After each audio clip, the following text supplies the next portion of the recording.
bring it back. Illegal motion against Penn State. And I believe Kenny Jackson was the man who was in motion. Of course, the receiver is allowed to move in motion behind the line of scrimmage, but he began to move forward before the snap count. A very costly penalty. That looked like the 13th touchdown of the year for Blackledge. Let's listen. Illegal motion on the offense. First down.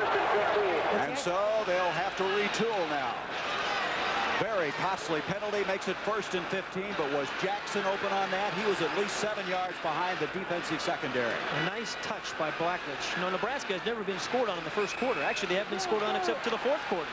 Nebraska has annihilated the first 2 teams, and they were concerned. They did not know how good their defense would be, and now they're finding out they have a chore ahead of them. 1st and 15. That's Williams jumping into the wing spot. Kurt Warner, the running back. Garrity, Jackson split out. 1st and 15. Going to set up the screen. Warner can't get it. He was hung up that time by the on-rushing defensive line. That play never did materialize. Had he made that catch, he had some running room. Warner's caught 10 balls this year. They have not been able to use him well as a rusher, but he is a very good receiver, and it's good coaching when you're doing that. When you can't get the ball, your home run hitter, the ball in the backfield 30 times, what do? You give him the ball in screen passes and short passes. Boy, here's some of the excitement here. This record crowd of 85,000 plus, 450 media certificates handed out for the game. It is noisy down there. 2nd and 15. Jackson, Garrity split out. Blackledge. Play action. Again, protection is there. Breaking down now. He is going to be thrown for a loss. He got rid of it. Falling down. That shows you how strong Blackledge is. Toby Williams was a big man himself at 6'4", 255. Was dragging Blackledge down when he got rid of the football. There's Williams. He had a liver ailment last year that slowed his progress. The year before, he was the Big 8 Defensive Newcomer of the Year. 3rd and 15. 10th play now, this drive. The drive starting from the 28-yard line. Blackledge, whose father now is a coach for the Pittsburgh Steelers, former head coach for Kent State. 3rd and 15. 2 receivers at the bottom this time, Garrity and Jackson, and we may have an offside. Back to throw is Blackledge. This is Garrity. He's got another one inside the 10. He's going to break it in, but I believe Penn State's offside, and that's going to be twice. They've had touchdowns called back. And Joe Paterno must be pulling his hair out now.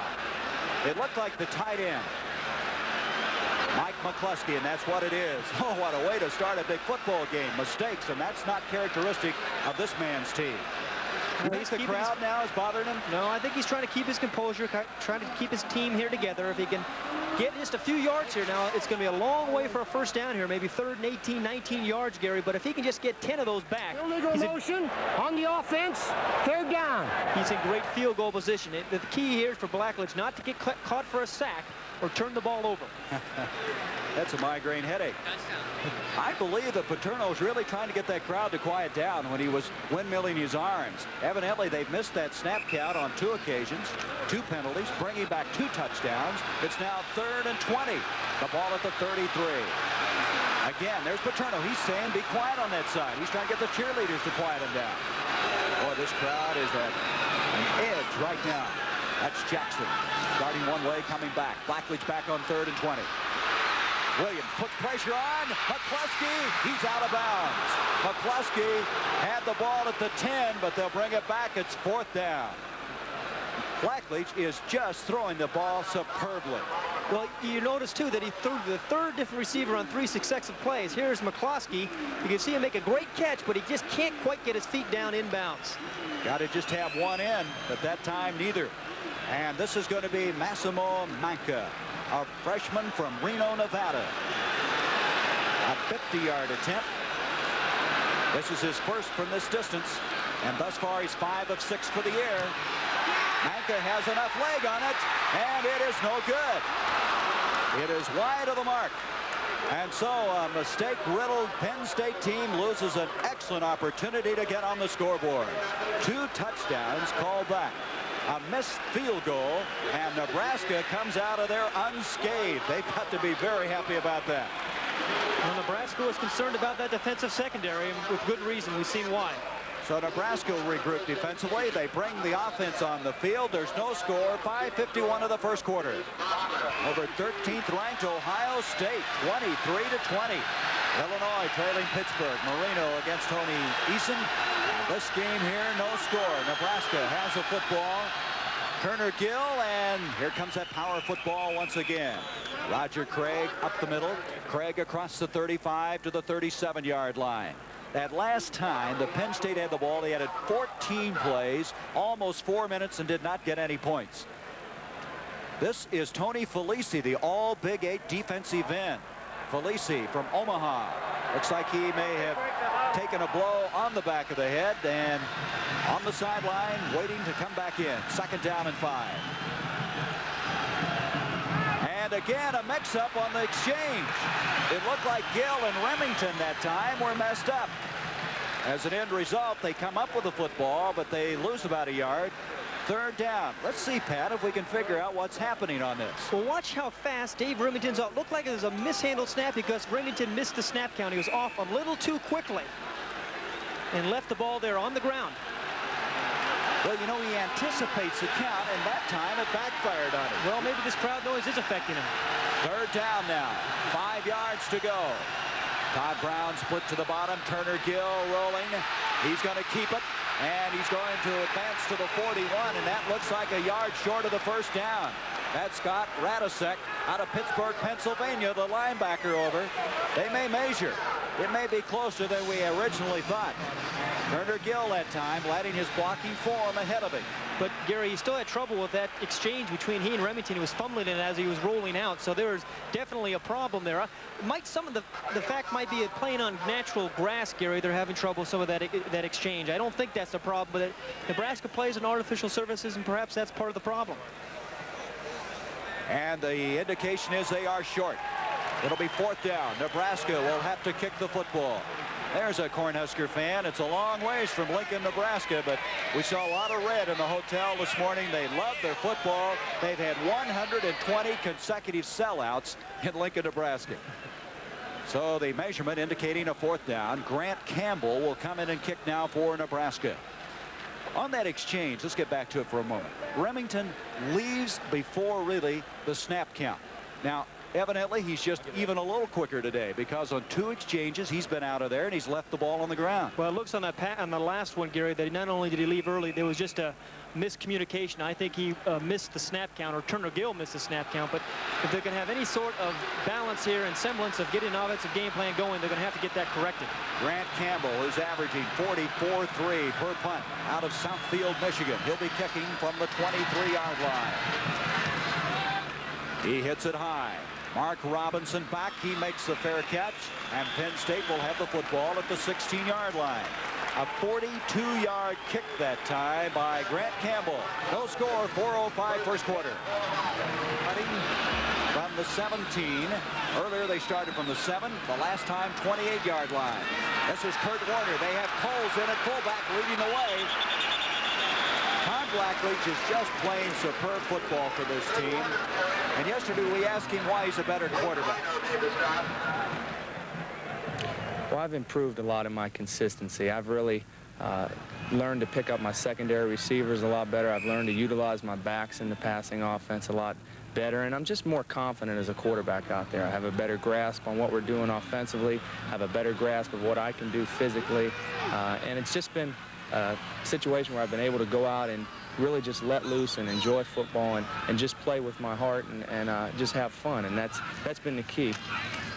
Goes off to Kurt Warner. Todd Blackledge that time on a 2nd down and 4, and Nebraska's Toby Williams was standing there waiting on him. It's 3rd down now, 5 yards to go. Warner now 6 carries, 15 yards. Todd Blackledge is a better quarterback, and Pat and I were so impressed in visiting with him. He really has poise, confidence. Well, you hit the nail on the head when you say confidence. So much of playing quarterback is confidence, and he's a confident young man right now. 3rd and 5, there he is. Young man out of North Canton, Ohio. Nebraska jumping around on this 3rd and 5. In motion goes Kurt Warner. Blackledge protection, breaking down. He's hit as he delivers. Garrett, he's got it. What a catch. Greg Garrity at the 35-yard line. Neil Harris was on him tight, but he still made the grab. A 13-yard pickup. These receivers, he really picks them out and moves the ball around. He doesn't favor any one guy, and there is Garrity this time with the catch. You know, he's caught 34 balls over the last 2 years, actually 36 now. 34 of those have been for first downs, Gary. It's a remarkable record. He must know his yard markers. He must be a clutch performer. That's what I would say. From the 35, first down. Garrity has 2 for 26. And this time, split to the bottom of the screen, and comes Garrity. Jackson to the dot. John Williams is checked back in. This is Williams with the football. Williams to the 40. He'll take it to the 47-yard line. Good second effort on his part. Steve Damkroger making the stop for the Huskers. Damkroger, an all-Big 8 second-team selection last year. I was talking to Coach Chuck McBride, the defensive coordinator. He said that Damkroger has never been in the training room. He sees a throwback to the old days of football. He doesn't know what it's like to go in and be administered to. He's out there playing every down. He is number 35 out of Lincoln. Joel Coles now comes back in at fullback. Jackson split out. Garrity split out. Blackledge, second down, 2. He eludes. Ritter deep to Werner. Werner's got it. 14-yard line. Chris Van Norman back, but that's a 43-yard completion. That's what Warner can do. He can catch the ball as well as run with it. Look at the speed here. Now, this is an offensive back down against a defensive back. And watch him adjust on this ball. The ball is a little bit underthrown. He jumps up, squares his shoulders to catch the ball, makes a great catch over Van Norman, a very versatile athlete. If he's not hurting you with the run, he's going to catch a big pass for you, Gary. He is an excellent receiver. He stayed here all summer long. He and Blackledge worked out together. He's gained about 13 pounds. Blackledge shed 10. And they're both delightful young men. They are, and roommates, as we mentioned earlier. Now we're going to have a timeout called by Penn State. The Nittany Lions at the 1:48 mark after that 43-yard completion. They want to take a break. Blackledge now 5 of 8 for 85 yards. They are moving. There's the time remaining. Earlier, Penn State moved the football, but they came away without any points. A 43-yard completion. Blackledge to Warner. Williams, Coles, and Warner as they have a power backfield in there now. Williams jumping into the wing spot. No score from Beaver Stadium. Blackledge play action, setting it up nicely. Over the middle, McCluskey, check that, Kurt Bowman.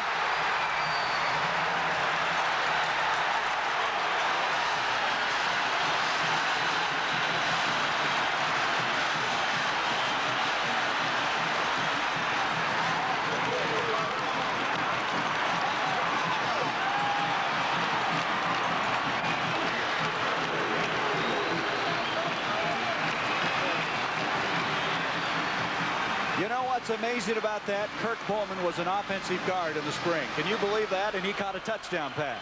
Joe Paterno moves his men around, knows how to take advantage of personnel about as well as anybody I've seen. Manka on the point after. It's 7-0.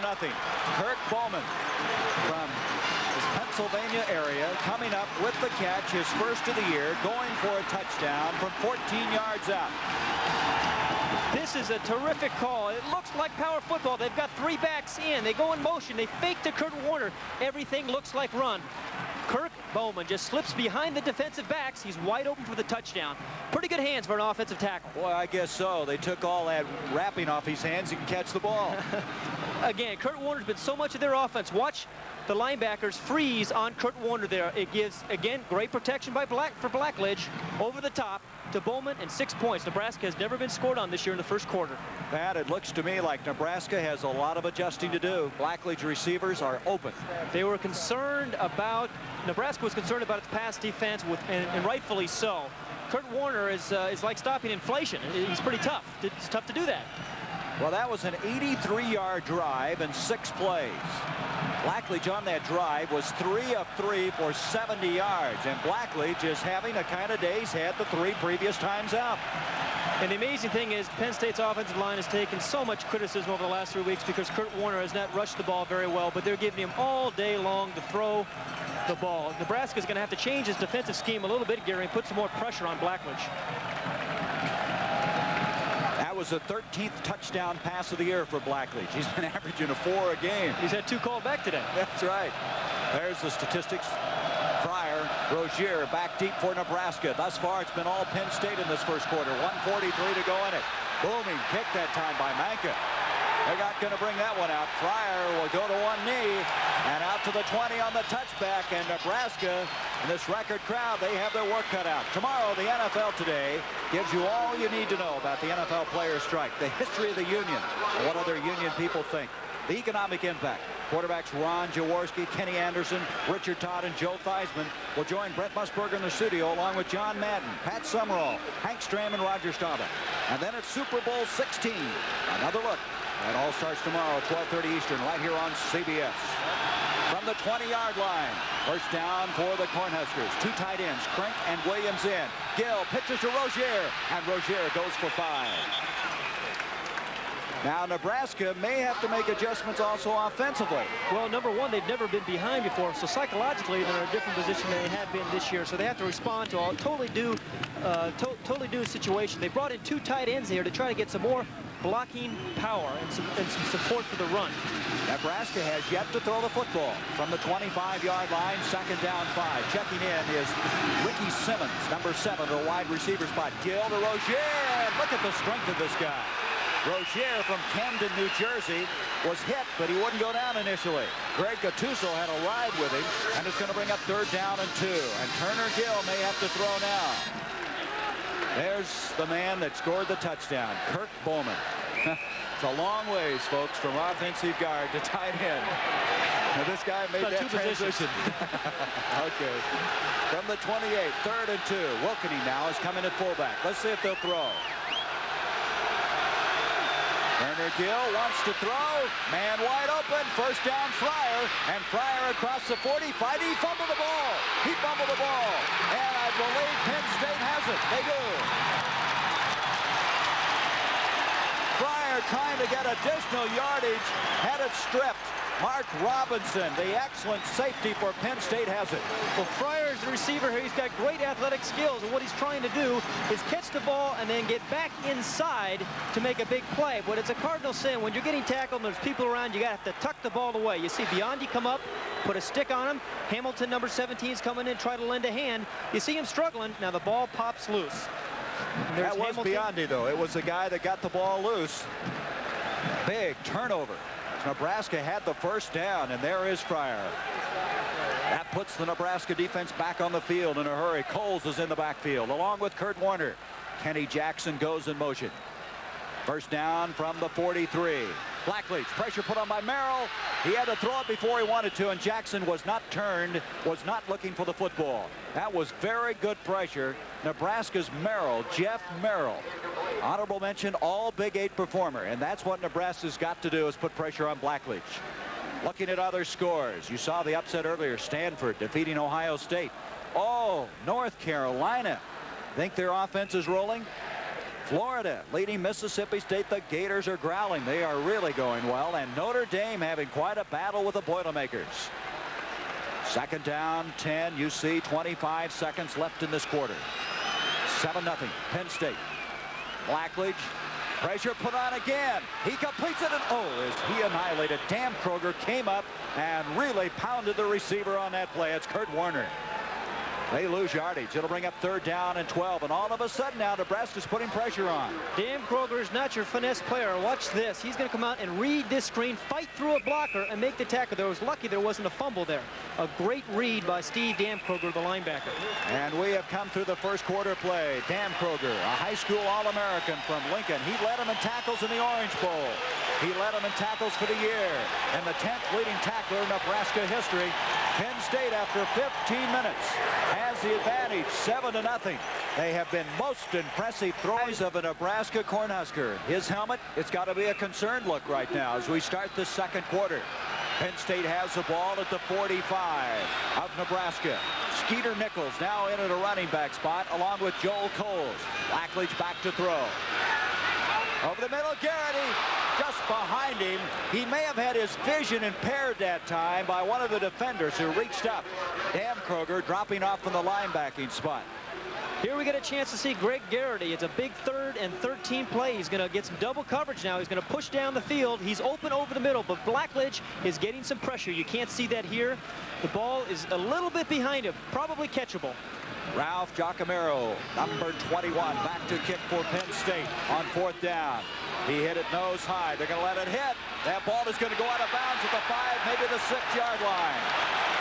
A 39-yard kick, very strategically placed by Giacomero from Upper Settlebrook, New Jersey. So the field position, not what Nebraska wants, but they did get the football back. In that first quarter, Penn State dominating. Look at this, 7-1 in first downs, 6 of those first downs passing. And they've kept Nebraska's offense, which they were concerned about, off the field by controlling the football.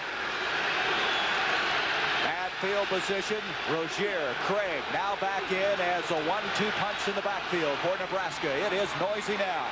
Turner Gill. Rozier, he struggles to the 10-yard line.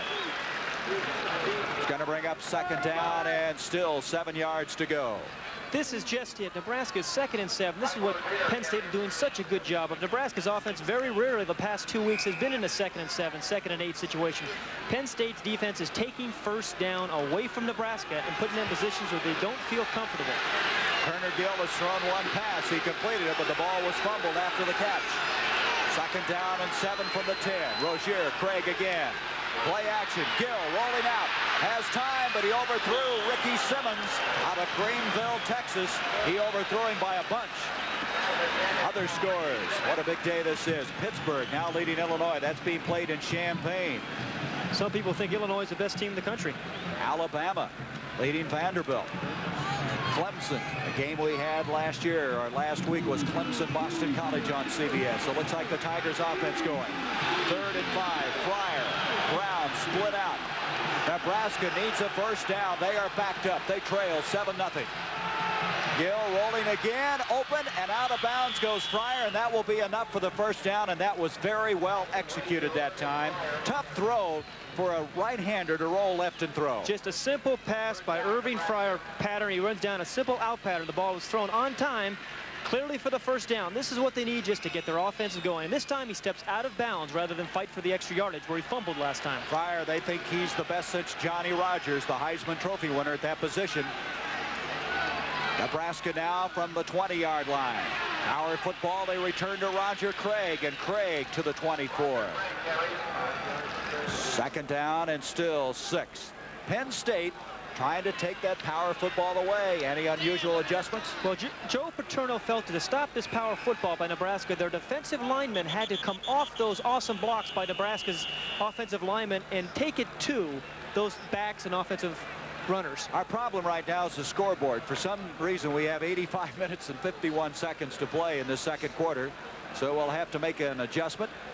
There it is. I don't believe that's correct. The score is, however, Penn State with a 7-0 lead. Nebraska now taking possession of this football at the 14:49 mark. As you look now at Dick Anderson, the assistant coach for Penn State. Tom Osborne. Osborne replacing Bob Devaney. This is considered to be his best team, and boy, he's had some excellent teams at Nebraska. But right now, his team is fighting an uphill battle. You get the feeling Penn State's going to throw the ball. It's going to be tough to stop, so Nebraska's got to get their offense going. A lot of people felt that this would be a high-scoring football game. Well, Nebraska has not put any of their skilled people, that's Turner Gill, Mike Rozier, or Fryer, really out in the open field where they can do some damage. They've got to pop somebody through that opening of Penn State's defense. Cletus Fisher in the background. There's the total plays thus far. Only 3 passing. They've thrown the ball effectively, but just haven't thrown that much. Now look at the difference here. That is a much better balance. In fact, that's the best balance they've had this year. And they've done both successfully. Joe Paterno, we watched their JVs play yesterday, and he went out there and he said, this is great football. He says, we don't have all the television cameras, the big crowds. We're just out here having fun. This is the way it should be, he said, yeah. The clock now, it's been adjusted. There's 13:40 left in the 2nd quarter. It's 2nd down, 7 yards to go.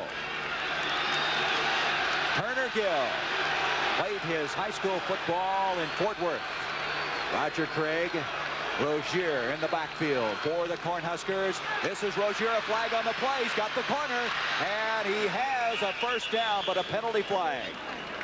Rozier, that's the first time they've gotten outside. Dan Biondi over to make the stop on Rozier. Rozier, the Big 8 offensive newcomer of the year. It's going to go against the Cornhuskers.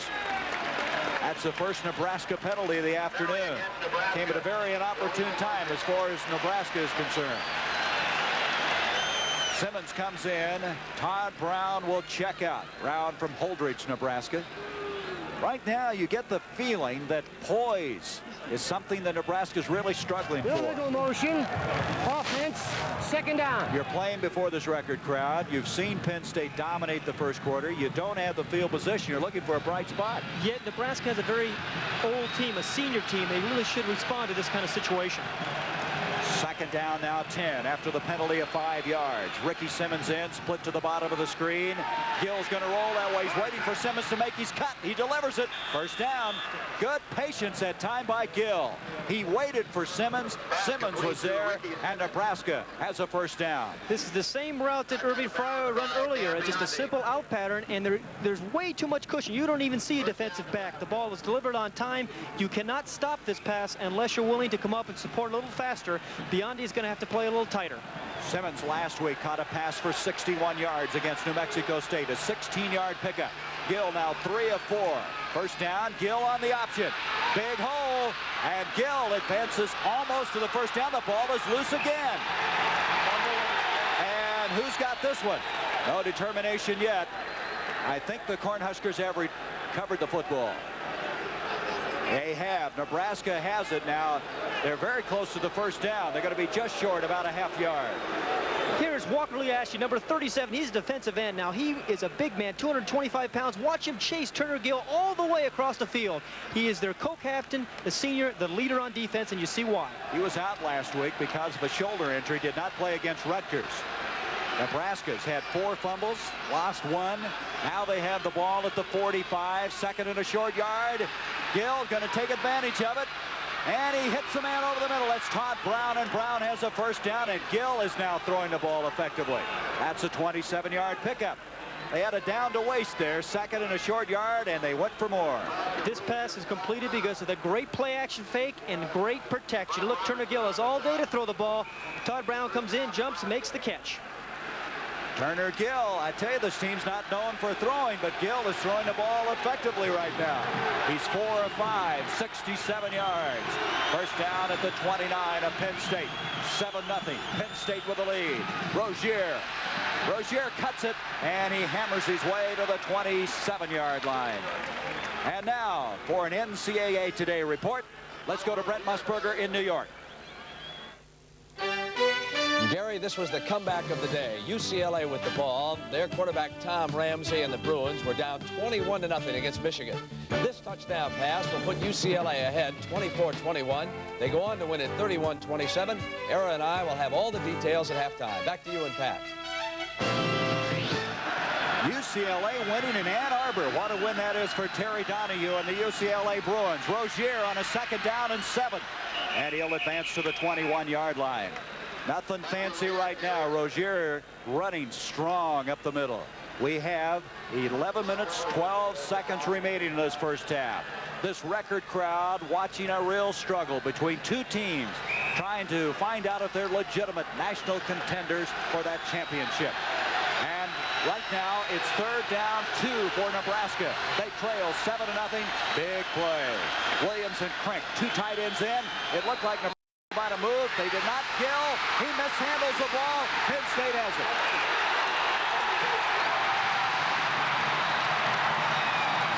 Al Harris, number 88 from Wyoming, Pennsylvania. That's the 5th fumble of the game for Nebraska. The second one they've lost. It looked like, to me, the left side of the line fired off prematurely, but there was no flag. As an end result, Penn State has the football anyway. At the 29 is where they'll have it. We have a timeout. 10:45 to go, second quarter. Penn State by 7. Killing Nebraska. Well, Turner Gill, it's a simple option. This is where actually a play runs very, very well. He pitches the ball blindly, really changes his mind in mid-throw and tries to bring it back. And Penn State makes a recovery. And Penn State at the 29-yard line. They lead 7-0. Blackledge, time to throw. Open, Garrity. Garrity struggles to the midfield stripe. Greg Garrity's not very big. He's 5'10 and a half, 170. But boy, he plays like a huge man. Todd Blackledge has been throwing the ball around to different receivers all day long. And here we're going to see Greg Garrity, another one of their great outside receivers, just beat his zone and spin and almost break a tackle there. That's a 20-yard pickup. Again, you're seeing Blackledge in the pocket with plenty of time to throw. Nebraska is going to have to put more pressure on Blackledge. Blackledge is on target, and he is spreading the ball around. He's throwing to all of his receivers. First down at the 49, Kurt Warner. Warner cuts it to the 45. He's to the 40. Warner to the 35-yard line. 15-yard pickup. Chris Van Norman on the stop.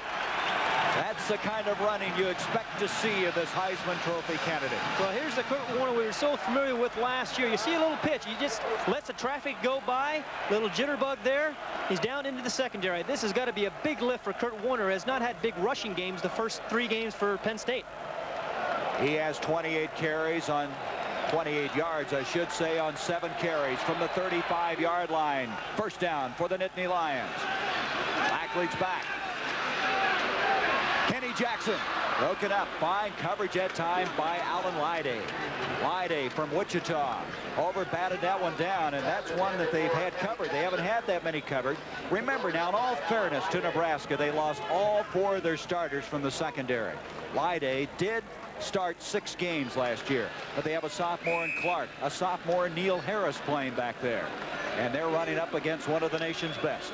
Todd Blackledge. Mike Knox now has come in at linebacker. Steve McWhirter checks out. Knox, a sophomore from Castle Rock, Colorado. Short of the 35, 2nd and 10. Little handoff to Warner. There he goes. He gave him a leg. He took it away. 25, 20, 15, to the 10, 5. He's out of bounds at the 4-yard line. Chris Van Norman, touchdown saving tackle. Kurt Warner, did he give a leg to him and take it away on this run? Kurt Warner can hurt you catching the ball, and he can hurt you running the ball. A simple little draw. He dances around, breaks the tackle. You can't see the block by John Williams. There you see John Williams make a block, clearing the way for Kurt Warner to get down the sideline and a big gain. Williams, unselfish football player, moving to fullback. That's one of the reasons he did, to block like that. The last 2 carries now, 46 yards for Kurt Warner. First and goal at the 4-yard line. 3 backs in, Coles, Williams, and Warner. This is Williams in motion. Blackledge gives to Warner. Warner is going to make it to the 2. It'll be 2nd and goal there. So Blackledge looks to the sideline. He'll have another play call. Nebraska playing tough on that play. Kurt Warner, I think, is having a lot of frustrations this afternoon. You probably know the story. He was so upset he did not carry the ball the first 2 games the way he wanted to, but he's resolved that in his mind. He has really worked it out. He's a team player, and he's getting his day in the sun right now. This is the 6th play of the drive, starting for the 29-yard line. 2nd and goal from the 2. In motion goes Williams. Kurt Warner again. Warner's got the corner. Touchdown.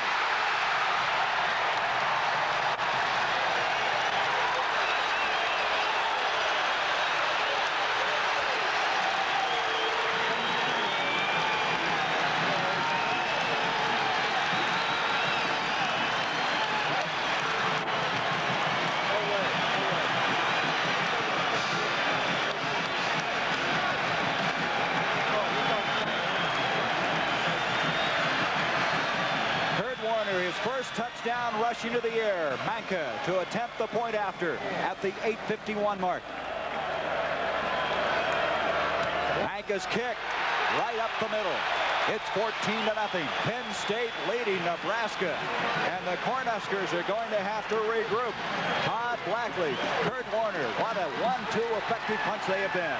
This is a great call on a touchdown here by Penn State. It's the same formation that they threw of down by the goal line earlier in the first quarter. This time they give it to Kurt Warner. John Williams makes a great block for him, but Warner turns the corner into the end zone. On that drive, Warner carried the ball 4 times for 50 yards. 71-yard drive. Penn State by 14. They have something to really be excited about this last run in particular. Outstanding teamwork by the offensive backs of Penn State. You're going to see blocks by Coles, number 20, and Williams, number 44, clearing the way for Kurt Warner. These guys can share it with one another. It's very impressive. Great team concept here by the Penn State team. Well, Coles, you know, broke his leg last year. He's battled back. There's Kurt Warner. Oh, he's got to be excited. He has come back to what he's been doing in previous years. 14-0. Manka kicking off, line drive. Rozier. Hey, they're going to throw the ball to Fryer.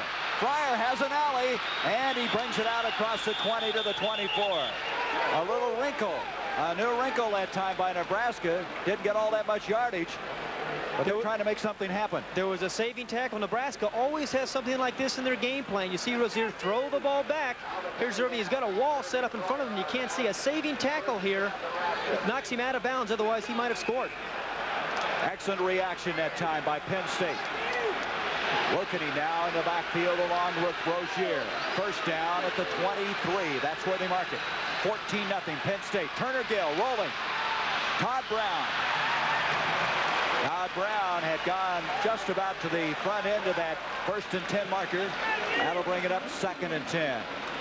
So you can see the complexion of this game has now made Nebraska go to something they do not want to do, and that's throw the football that much. But they've been forced into that posture. Brown comes out. Ricky Simmons comes in. Nebraska having to play catch-up football, an unfamiliar role here in 1982. Rozier, Wilkeny in the backfield. Here is Rozier. Got a block, but not enough. Out to the 26. Some real hitting going on now. Brad Johnson through the block. Radisek coming over from the linebacking spot.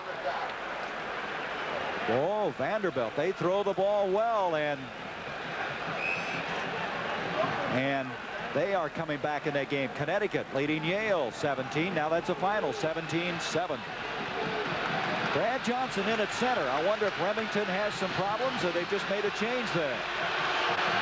Johnson, a senior from Harvard, Nebraska, now snaps the ball to Turner Gill. 3rd and 7. He dumps it to Rozier. Incomplete, 4th down. Nebraska's got to kick again. The crowd on its feet.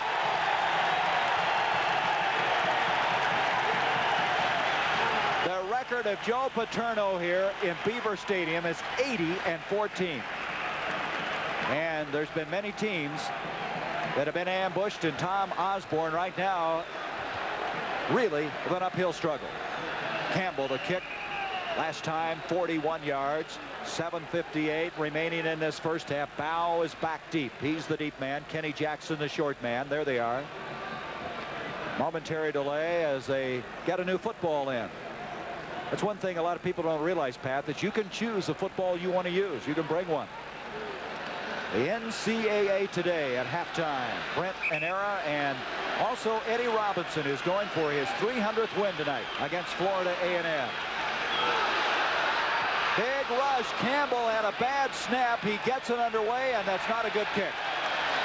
Campbell's lucky to get that ball away. Biondi came storming through and almost got a piece of it. And so they record the points here. The Lion being tossed into the air. Penn State 14-0. Penn State 14-0. This drive, boy, they could really get some distance between themselves and the Huskers if they get something here. On the 45. Todd Blackledge to John Williams. Has the corner. To the 50. He fumbles the ball. It went out of bounds, and they got a first down because he fumbled it forward past the front end of that chain, and everything's going well now for Penn State. When it rains, it pours. What about adjustments now? What's Penn State doing offensively that's really got Nebraska on the ropes? Well, Todd Blackledge, first of all, is throwing the ball very well. We expected that, but what the key to Blackledge's success has been the protection that he's received. He's had all day to throw the ball. Nebraska has to find some way to put some more pressure on him. They're still struggling. Sometimes they're blitzing people. Other times they're dropping in coverage. They have to find the right mixture to get to Blackledge. First down from the 45. NCAA football right here on CBS. And Penn State impressive in this first half of play. Blackledge play action on first down. Protection there again. Broken up nicely. Reaching up was Mike Knox. Knox is just sophomore from Castle Rock. He was the only freshman to letter last year for Nebraska. He may be their strongest linebacker, a high school All-American and a two-time state wrestling champion. That pass looked like it was headed for a first down. He made a very nice play, a very nice tip, a heads-up play, because Kurt Warner had snuck behind him for a big reception had he caught it. Second down, 10 from the 45.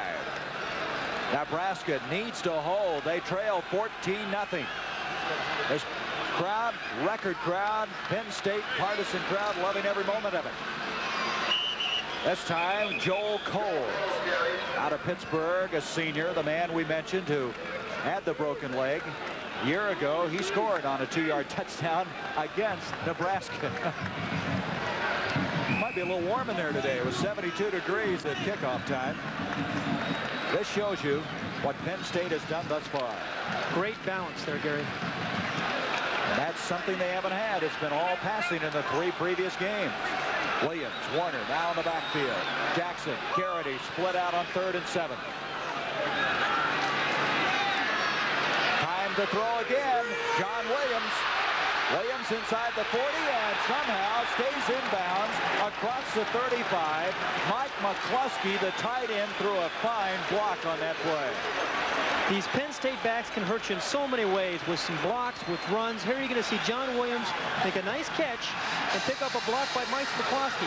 These Penn State backs know where their blockers are. You can see him setting McCluskey up. McCluskey comes into the picture. Williams waits for him, steps into him for a few more yards. That's a first down to the 32.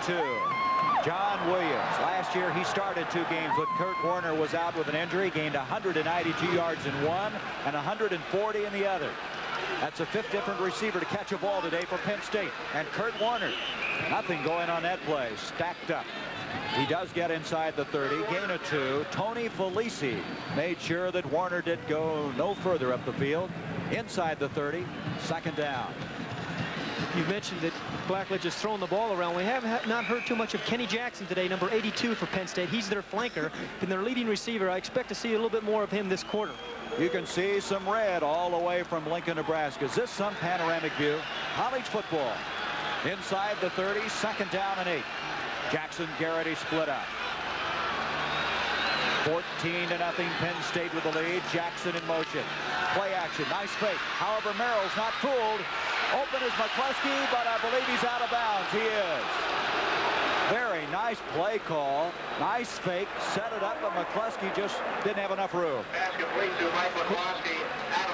You're going to see McCluskey. Nobody's even close to him, but he just can't keep his feet in bounds to catch the ball. I wonder if he did not see where he was. Whatever it was, it came back to a 3rd down. But Blackledge just really faking well. He must be freezing those linebackers. Well, when your running game is going as well as Penn State is right now, it makes those play-action plays so effective, and that's why you saw McCluskey so wide open there. 3rd down. 7 yards to go. There's a ground level shot from the end zone. And that's what Blackledge is looking at, that secondary. 3rd down, protection excellent. And broken up. That looked like Toby Williams, 97, who reached in. Rob Stuckey was also back there, playing in place of the injured Doug Herman. There's Williams, a very quiet guy, doesn't say an awful lot. He just lets his actions speak instead of words. And so it's 4th down. 5:43. That was an important stop. A field goal attempt coming up. This will be a 47-yard attempt. Manka missed a 50-yarder earlier. Came into this game 5 of 6, now 5 of 7. Strang to hold. Manka didn't get it up that high, and it's no good. Nebraska Still very much alive in this football game. That could have been a big drive had Penn State gotten on the scoreboard. Nebraska twice now has forced Penn State to miss 2 field goals. We'll be back in a moment. At the NCAA today at halftime, Joe Paterno's team with that 14-0 lead. The Big Red Machine not rolling yet. They have 58 yards rushing after averaging 510 a game. Roger Craig. Craig out to the 33. That offensive line has their work cut out for him, but Penn State has, through the years, played that hard-nosed football. In fact, we were talking about this start of the game, Pat. They don't come out in fancy uniforms. They just come out, put that headgear on, and they make you work for everything you get. Well, there were some question marks on Penn State's defense, too, but they've responded to the call. Rozier, Wilkening in the backfield, 2nd down and 7. Nebraska, ranked number 2 in the country. Turner Gill back. Broken up inside. Intended for Jamie Williams, but one of the linemen got a hand on the ball. Jamie Williams, the tight end. They're looking at Radisek out of Pittsburgh.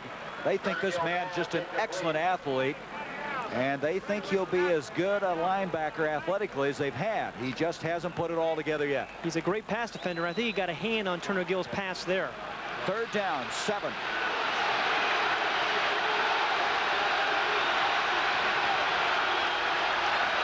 Turner Gill wants to throw again. They pick up the man blitzing up the middle. Fryer, the intended receiver. He couldn't clear. It was all congested in the interior, and as an end result, it's 4th down. You're going to see great coverage here by Penn State's defensive backs. It's man-on-man coverage. Roger Jackson is running with Fryer all the way across the field. You see him stepping the ball.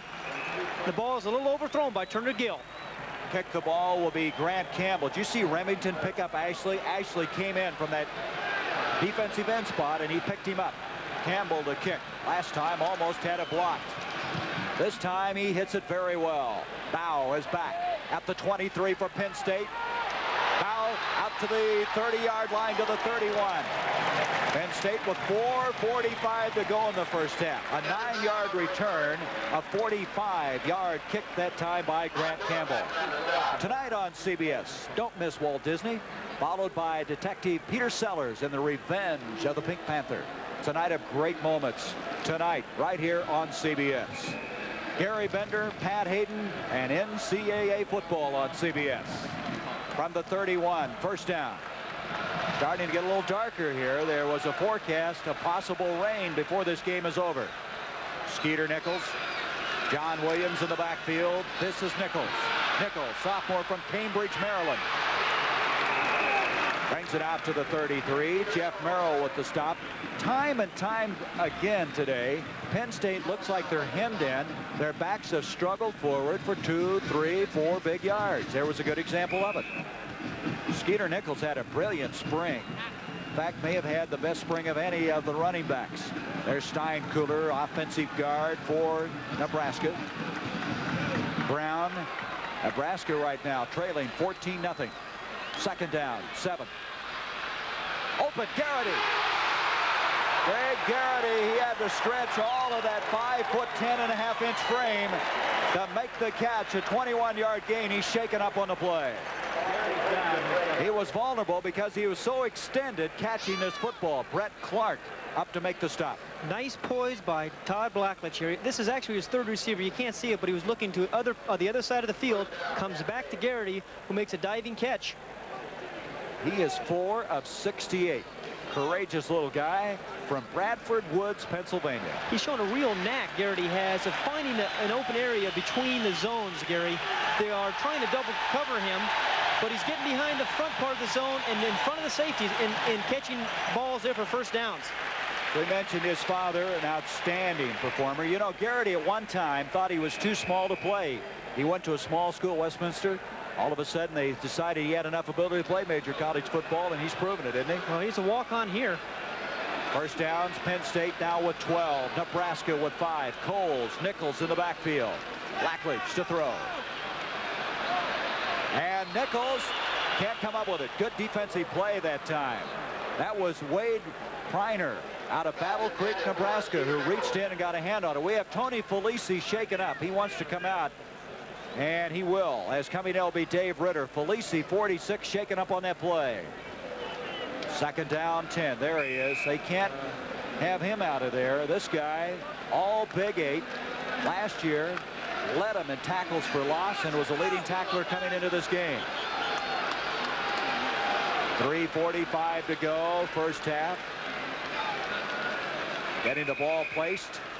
Mark Battaglia, the center. McGinnis, Spiros, the guards. Heller and Kantz, the tackles. Now, momentary delay as they have the ball spotted at the 46. At halftime, Brandon Era looking forward to scores and highlights. We've had some upsets today, and Eddie Robinson, in their own words, what a class gentleman he is, the coach at Grambling. Second and 10. Open, McCluskey, wide open. McCluskey inside the 25 to the 21. The obvious question is, Pat, how can he be that wide open? A 25-yard pickup on the play. It looked like Blackledge audible. What happened there, they were trying to double cover the outside receivers. You see Blackledge call an audible, the play action fake. Now, when you double cover the outside receivers, what do? You go to the tight end down the middle. This is exactly what they did. McCluskey was wide open down the middle for a big play. Tell you, for a guy who didn't want to throw the football, Joe Paterno, he's constructed a pretty good passing game, hasn't he? And he's concerned this man, Tom Osborne. Coles, Warner in the backfield. This Penn State offensive attack has been impressive. Kurt Warner. Warner has the 20-yard line to the 17. It'll bring up second down. You know, it's one thing to say you're going to throw the football. Sometimes that can be a pipe dream. You got to know how to throw the football. And evidently, Joe Paterno's been hiding that fact for 16 years. Well, one of the great signs of a coach is the ability to adjust, Gary. And they've got the terrific skilled people here, the receivers. They have 3 or 4 great outside receivers, a nice tight end, and the thrower in Todd Blackledge. And they're going to take advantage of those skilled people. And they've done that all season. They continue to do that today. Jeff Merrill is shaken up. He was out most of the spring with some minor injuries, and now coming off, you can see how physical this game has been. We had Felici earlier, now Merrill, and of course Garrity, he came off on his own. Second down, 7. Boy, this crowd at a fever pitch. 14-0 Penn State. Ken Graber has come in from Minneapolis, Minnesota, a sophomore, to replace Merrill.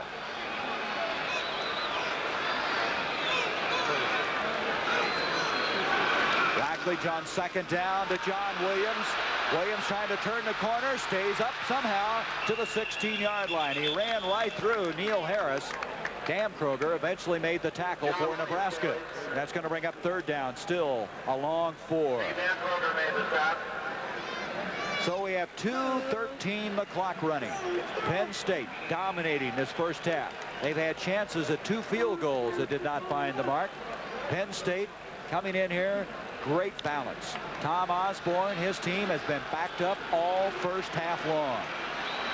7th play in this possession, starting from the 31-yard line.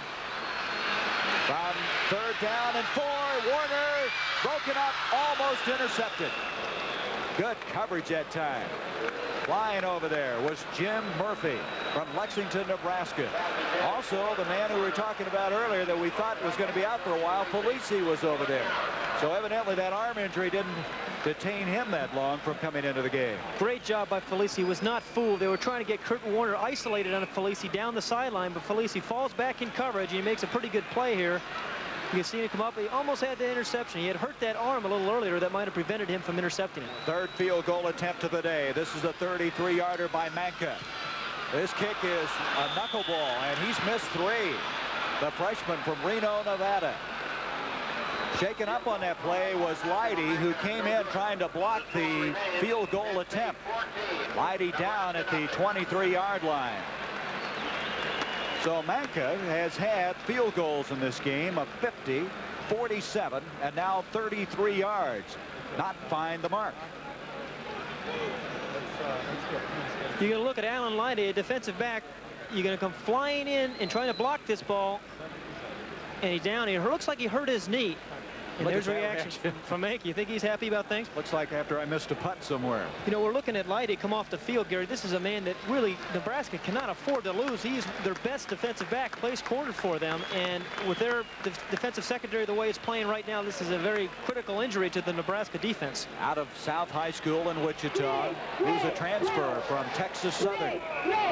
State wrestling champion, believe it or not. You wouldn't think a defensive back would wrestle, but he has. So Nebraska still very much in this ball game. Rozier, Wokening in the backfield. 1:45 to go until halftime. Turner Gill back. Todd Brown, and Brown has a first down catch out to the 40. Gill that time with a 20-yard completion.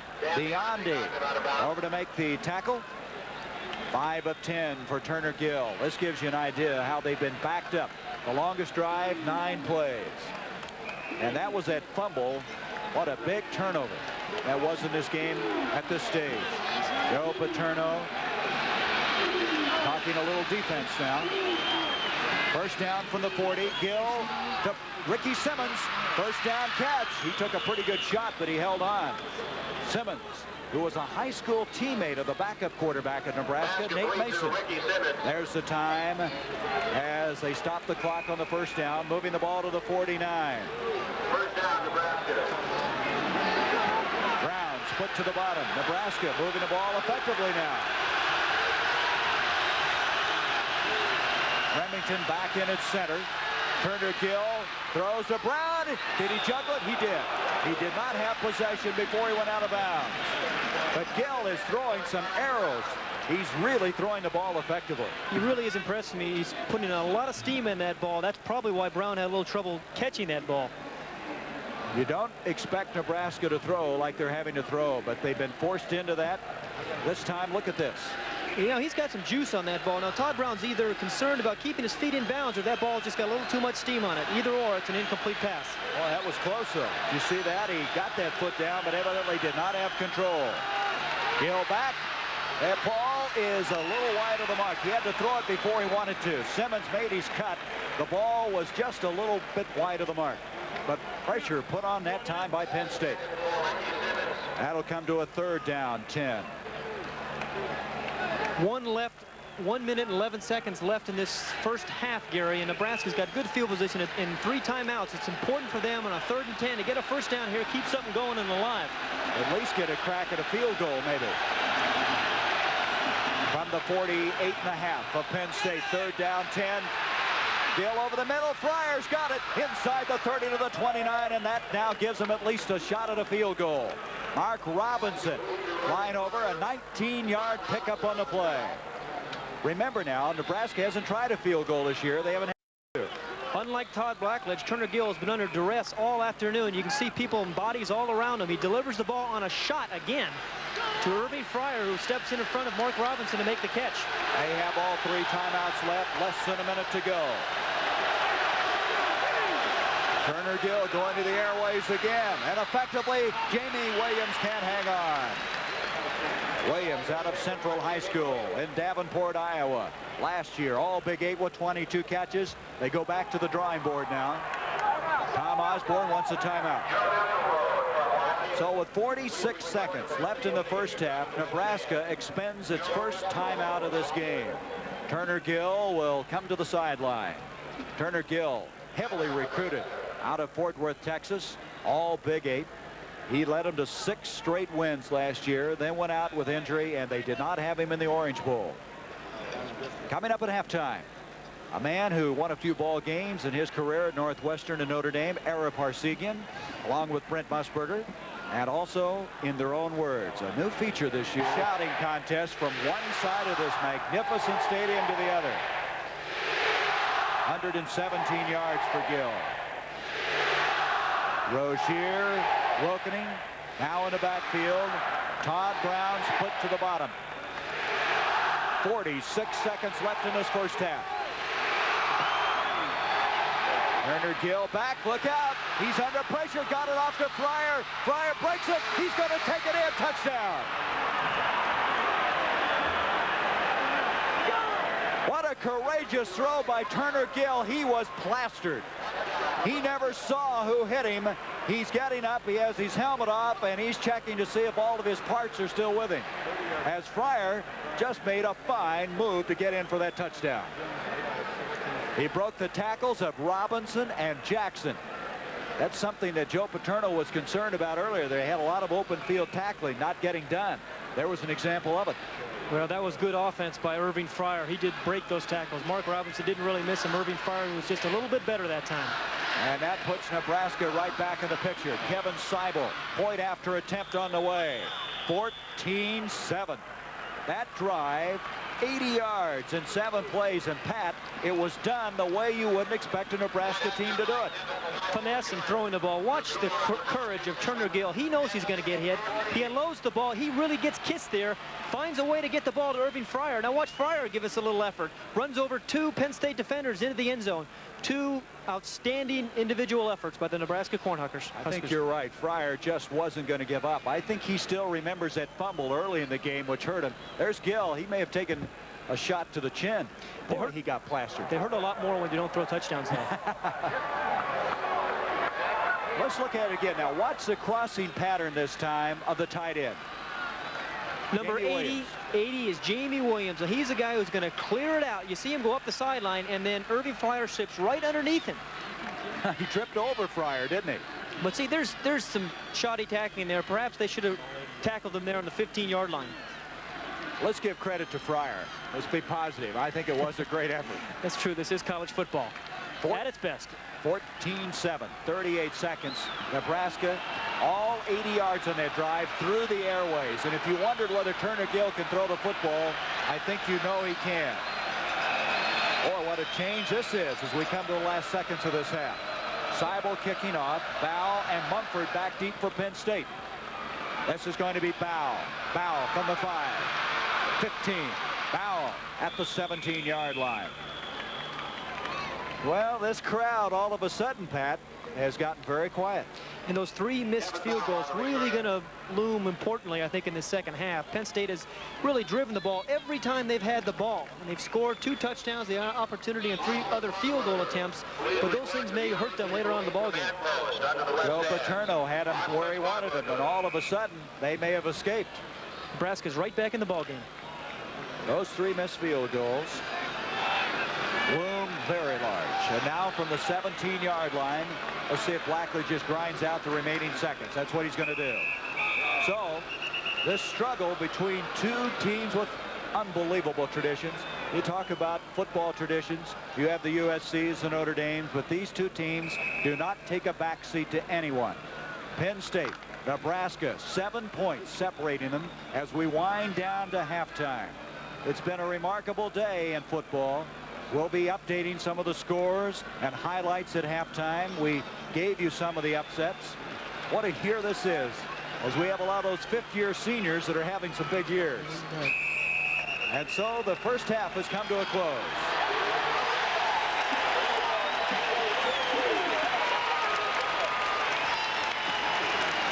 So our score at halftime, 14-7.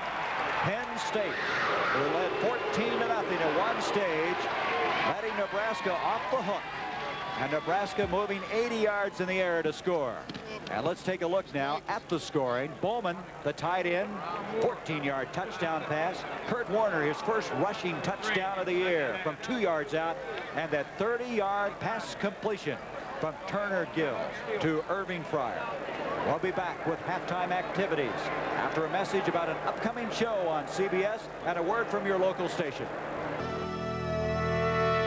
Coach, I think we should break out the champagne. It's finally over. 34 games, and Northwestern finally wins. I think that's terrific. They needed a win, of course, and Ricky Edwards, their running back, scored 4 touchdowns, tying a record that Otto Graham and Mike Adamle had. And you know what the cry will be in the Midwest now? Break up the Wildcats. All right, major comeback by UCLA, and now the Pac-10 is really demonstrating its power. 31-27 over Michigan, and the coach has got some highlights. It's a terrific comeback by UCLA. This is the 21st point that Michigan put on the board. Smith to Carter, and Carter's a tough guy to harness all day. Here we see Dokie Williams on a 65-yard punt return that puts UCLA in good field position, and this was an excellent run back. He sidesteps down that sideline pretty well, and you can see he's a sprinter. Here, Kevin Nelson takes the ball in for the go-ahead touchdown.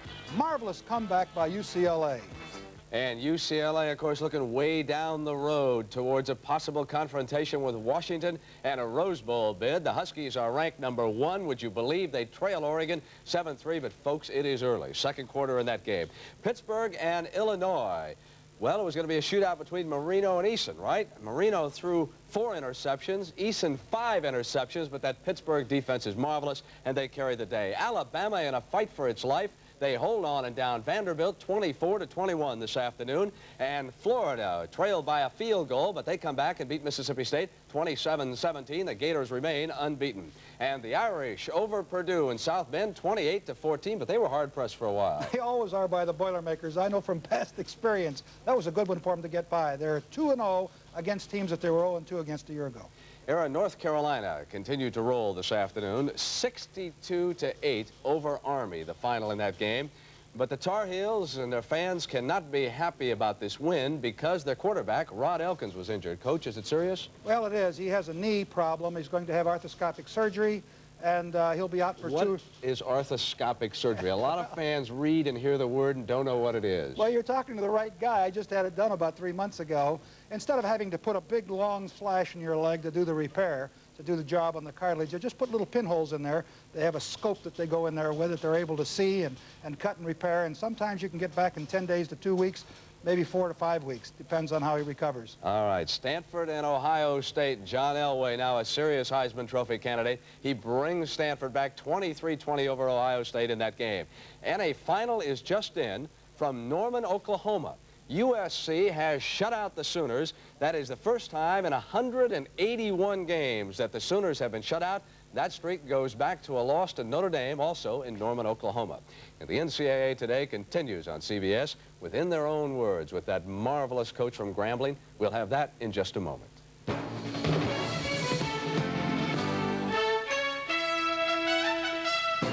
And, of course, Paul Bear Bryant. Tonight in Tallahassee, if his Grambling State Tigers can defeat Florida A&M, 63-year-old Eddie G. Robinson will join the special trio of coaching legends. We think the people that we have here, you who are right before me now, we think that you are the finest football players in America, because if not, we wouldn't have recruited you.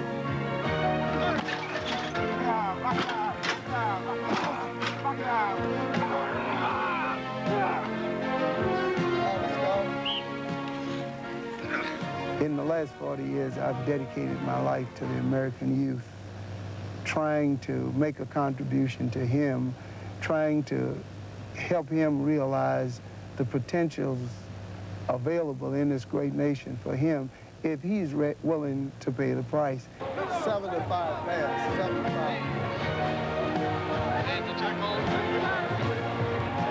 Linebacker trying to cover. He tries to make us the best possible man and prepare us for life, as well as teaching us the skills and fundamentals of football. And when we leave Grambling, we're prepared for life, the game of life. And he's a name that, a lot of students, young athletes would like to play on him because, you can come to Grambling and perform on the football field and go to school and always say, I played with Coach Robinson at Grambling State University, and that gives you a great feeling deep inside. If we have to pass it to win, we're going to pass it. If we have to play defense to win it, let's play defense. If it's going to take offense to go all the way to win it, let's do that. But remember, we got to carry it back to Grambling. Remember who you are, your tradition, your legacy, and let's go play. Come on. I guess for the last 40 years, I've been the happiest man in the world. When it winds down, that I've given something back to the American youth, because so much has been given to me as an individual. Nice team. Okay, thank you, Jim. Hey, nice game. I want to meet you all my life. Well, I'm so glad you said that. It's real nice. You know, his athletes are solid citizens. What a job he has done. And the NCAA Today will continue on CBS.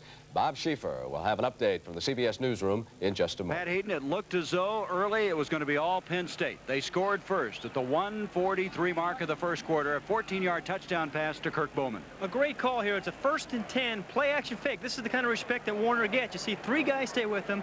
Blackledge just show a nice touch, throwing over the defender to a wide open Kirk Bowman. It was 7-0. That's the way the first quarter ended. And then Kurt Warner, who'd been frustrated all year long, those first 3 games, scored his first rushing touchdown of the year. Well, it had to be a thrill for him, believe me. And again, it's the same formation. You see Williams, number 44, in motion here. This time they're going to give him the ball. And he gets a nice block by Coles, number 20, and then he's just going to outrun Live Aid, the defender of Nebraska, into the end zone. A very happy young man, Kurt Warner. But then it looked like after the field goal attempts, 3 in a row that they missed, that Nebraska might never get on the scoreboard. But then they went 80 yards in the air, culminating in this touchdown pass to Irving Fryer. Outstanding poise by Gill. Again, he was hit as he threw the ball, delivers the ball to Fryer, and Fryer just shows outstanding individual talent by breaking 2 tackles, getting in the end zone, and getting Nebraska back into the game. A 30-yard touchdown. Well, these 2 outstanding institutions. Let's go now and visit their respective campuses. Several years ago, the University of Nebraska at Lincoln recognized that Nebraska's streams and grasslands could provide some of the finest outdoor biological laboratories possible. We're proud out here 300 miles from the Lincoln campus that our ranches and homesteads can play a role in providing a living laboratory for our country's future scientists and physicians. The University of Nebraska, Lincoln, making a good life better for you.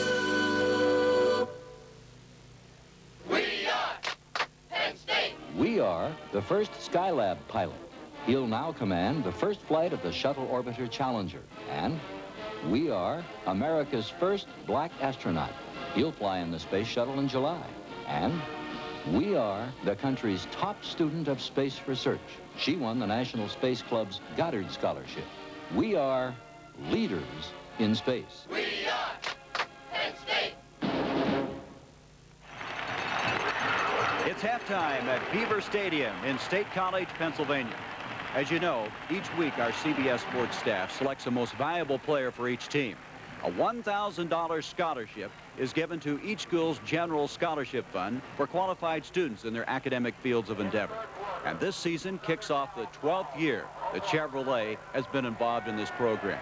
We have a special guest with us today, the Director of Marketing at Chevrolet, Bud Feely. Bud, glad to have you with us. Well, thank you, Gary, and we're delighted to have CBS Sports as a partner with Chevrolet and the College Scholarship Program. It's quite obvious that Chevrolet's had a significant investment in this program.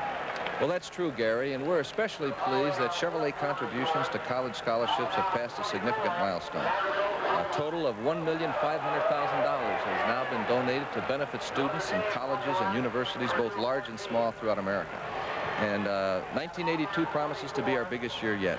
By the end of the season, we will have 170 additional college scholarships donated to benefit schools and benefit students in NCAA schools competing on television. But it's quite obvious that Chevrolet has great pride in this program.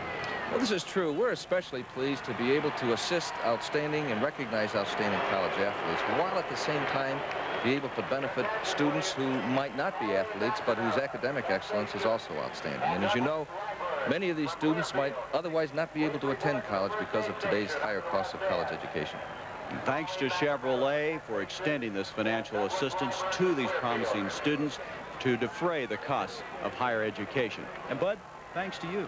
Well, thank you, Gary, and we look forward to working with CBS Sports throughout this season. And we're going to be back now to start the second half of play with a kickoff after we pause for these messages.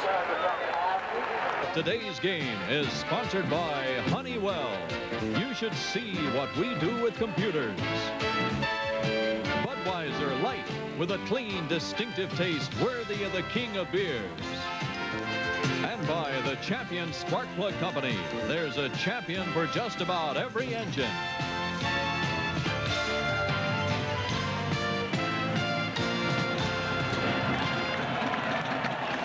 Second half ready to go. You can see it's 4 degrees cooler than we started this game. Relative humidity the same. It's a little darker, however. Clouds starting to form as we should have quite a second half. Penn State with a 14-7 lead as we start the third quarter. Manka will be kicking off. Back deep, Fryer along with Rozier. The crowd on its feet. Manka, and we're underway. Second half, he powers one. Fryer back deep, and he won't bring that one out. The touch back to the 20-yard line. Looking at this first half, Pat, I'm surprised how even the statistics are. Early, it was Penn State, but you see total yardage, not that much difference. Well, the statistics don't reflect, Gary, is the times that Penn State has missed the 3 field goals. They had a touchdown pass called back. Penn State really could have put this game away in the first half. They did not do so. Penn State, you can see time and possession led there. The 2 turnovers very costly to Nebraska. Rozier, Wilkening, the 2 running backs from the 20-yard line. Turner Gill gives off to Wilkening, the fullback. No gain on that play. Let's check now the starting 11s as we begin this third quarter of play. Nebraska, Gill, who had a very fine first half. Rozier and Craig were shut down. He had a tough time running the ball. Fryer with that remarkable 30-yard touchdown catch. Williams, he had 1 catch that he couldn't hang on to. They've been alternating at center. Remington along with Brad Johnson. Gill in the first half was 8 of 16, 147 yards. Back to throw on second down. Intended for Simmons, defending Biondi. Biondi's been all over the place. Not a very big guy. 5'8", 170 out of Pittsburgh. Defensively, Kelly, Gattuso, Ofer, who has been battling for that starting job with Hines. Ashley put some pressure on in that first half. Radisek, Harris. They may have to play a lot of pass defense the way Gill's throwing. Biondi, we just mentioned. Robinson, that 1 tackle he couldn't hang on that Fryer scored on. Williams and Crink, 2 tight ends on 3rd down and 9. Gill pumping. He's going to try to keep it now, and he gets it off at the last moment to Rozier. Rozier breaks out across the 35. He's to the 40, and that's just good athletic ability. Great poise on the part of Turner Gill. A loss turned into a 17-yard gain. A spectacular play here by Turner Gill. He's looking to pass first. Now he's coming down to run the option. He steps inside. He's about to get tackled. He finds a way to get the ball to Rozier, who makes a play. That looks like sandlot football. Really was remarkable. You see Rozier right there. Fruhan coming up to make the stop on the play. First down now for Nebraska. Operating from the 37-yard line. Gill back to throw. Time is there. Going to the far side. Simmons. He was out of bounds. Ricky Simmons. He did not particularly agree with that, but it's going to come back anyway. Biondi over defending, and Turner Gill throwing with confidence. The ability to adjust. Simmons had caught an out pattern just a few moments earlier. This time he runs an out and up, but Biondi's there to respond. The ball's right over his head. He just can't come down inbounds. 1 foot on the chalk line. Well, we've been told that Nebraska's offense hinges on Turner Gill. I don't think a lot of people realize how well he throws the ball, but now he's moving them. Rushing plays, passing plays, then look how it changed in the second quarter. Isn't that something? Gill, an end around reverse. Fryer to the 45, 50, open field 40. He may go. 20. He's dropped at the 19-yard line. Biondi was the man that stopped him. He came from the far side of the field. Robinson also there. A 45-yard gain on the play. It's a first down at the 18. We've got a new game here. Let's give Tom Osborne some credit. The ability to adjust, like we said. He went into halftime. The power of football was going nowhere, so now they're going to finesse him. Here's Irving Fryer on a reverse. He finds his wall. Gets a nice downfield block there by Todd Brown. Cuts in and makes a big play. A saving tackle by Dan Biondi, number 39. Boy, Fryer's made 2 big plays in this game. First down, Turner Gill back. Time, lots of time. Going to the corner. Todd Brown overthrown. Biondi there. Biondi has figured on every play thus far defensively for Penn State. He can play all the positions. Remarkable athlete. Not big, but a great heart. That's what the coaches have said about him. Second down, 10. Gill has come out, shown the poise that maybe they did not have when they started this football game. Fryer has 4 catches for 72 yards and 1 rush for 45 yards. At wingback reverse, getting the 45 yards. Shane Swanson now into the wingback spot. Give to Wilkening, and Wilkening got a yard, and that's all. The Blue shirts were there. In the trenches, Penn State has been tough every year, and there's just another example. Dave Ofer from Elizabeth, Pennsylvania. Last year played so well in that upset win over USC in the Fiesta Bowl. This drive starting at the 20. No gain on that last play. Third down coming up. 10 yards to go, and there's where they want to be, the end zone.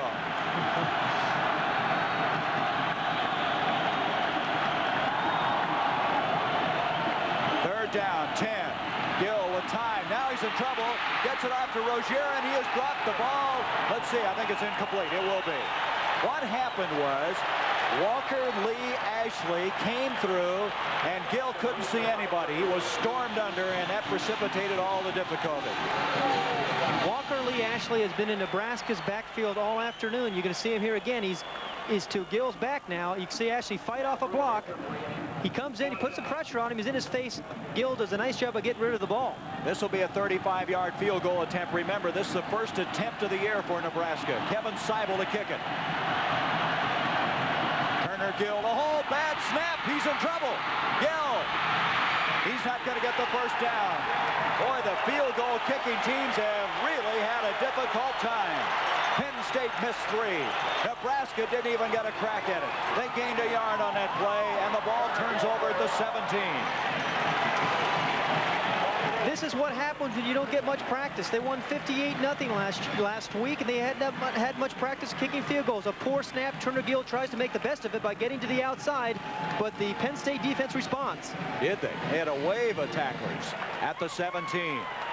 I would imagine this week both teams might work on their field goal kicking. Think that might be on order of the day? 12:30 to go now. Third quarter.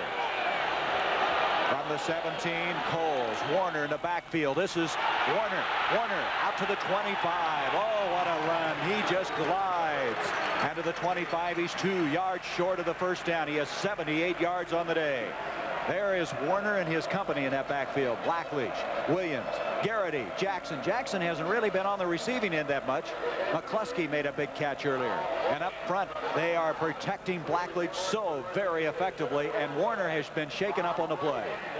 Warner's had a lot of problems with his legs, hamstrings. He went out for the track team this year, trying to develop those legs and run and learn the science of running. We'll be back. Timeout, 14-7 Penn State. Back in. That's good news. Second down, 2 yards to go for Penn State. 12:15 to go. Third quarter. The Nittany Lions with a 14-7 lead. Almost missed that handoff. Penn State got the first down. Jeff Merrill in on the tackle.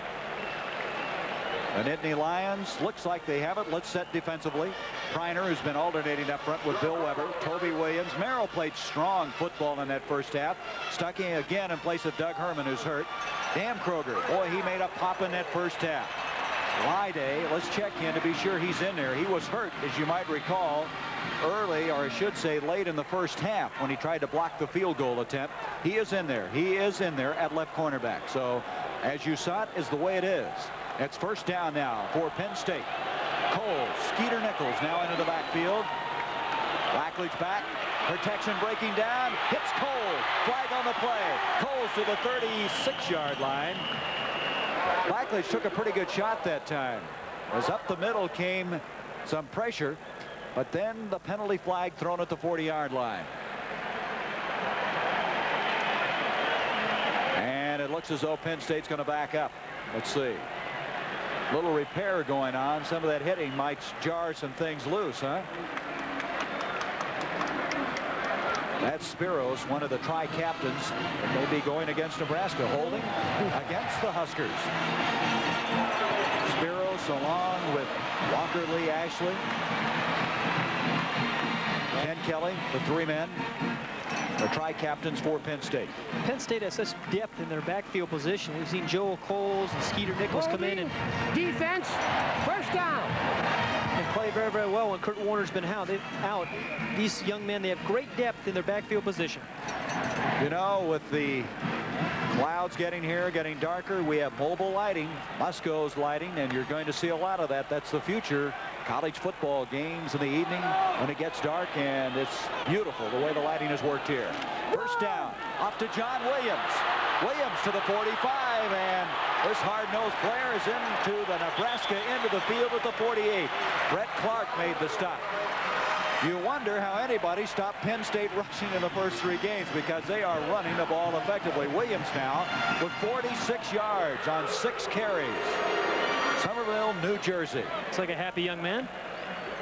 Last week, he became the 17th Lion to rush for over 1,000 yards in his career. From the 49, first down for the Nittany Lions. Jackson, Garrity split out. 11 minutes to go, 3rd quarter. Blackledge off to Coles. Coles to the 40, and very close to the first down at the 39. Brett Clark making the stop. There's nothing fancy about what they're doing right now. They're pitching, the linemen are blocking, and they're gobbling up some ground. Well, here's a look at Kenny Jackson, their fine flanker blocking. Now, receivers have to do more to be able to catch the ball. He gets right down on Lyday's feet there and makes a key block. The Penn State defenders, Penn State offensive receivers, I should say, Gary, block better than anybody I've ever seen. They're real team-oriented type of players. They're not afraid to go over the middle and catch the ball, make a big block. And those blocks by the outside people can turn 5- and 10-yard gains into touchdowns. I tell you, Kenny Jackson was a quarterback in high school. I didn't know quarterbacks could learn to block like that, but you kept pointing that out all week on film. These guys know how to block. They don't just go out there and go through the motions. First down at the 39. The measurement had to be taken. Blackledge back to throw. McCluskey, the big tight end, big move, 25. McCluskey to the 20. And Lyday is shaken up again. Looks like he may have a cramp. McCluskey made a big play out of that. It didn't look like it would go that far. It went 18 yards. He has 3 catches, 53. Lyday, we've had a lot of muscle cramp problems in this game. McCluskey, their tight end. You're going to see Blackledge come down. He's going to hit McCluskey. Watch McCluskey after he catches the ball. Gives him a little bit of shake, pulls up, lets the defender slip by, and goes downfield for another 10, 15 yards. He shared that tight end spot last year with Vito Cabb, who made the Philadelphia roster. He caught 20 passes a year ago, and the way he's going this year, he already has half of that. 10. 3 today, 7 coming into this game. And in this possession, 5 plays by Penn State and 5 first downs. You don't think that is an effective offense? Now in at tight end, Skeeter Nichols. And Skeeter doing a pretty good job of getting anything out of that play. Inside the 20, possibly to the 17-yard line. It'll be interesting to see what Penn State does in here if they don't get a first down, whether they'll elect to go for a field goal on 4th down. They've had so little success kicking the ball. One thing you should keep in mind, Pat, is last year in that 30-24 game, Penn State had 5 field goals kicked by Brian Franco. So that phase of the game has deserted him today and may haunt him yet. 5 field goals in that win. Warner in the backfield now has returned. Back to throw. Blackledge on 2nd down and 8 over the middle. And it is caught for the touchdown. Kenny Jackson.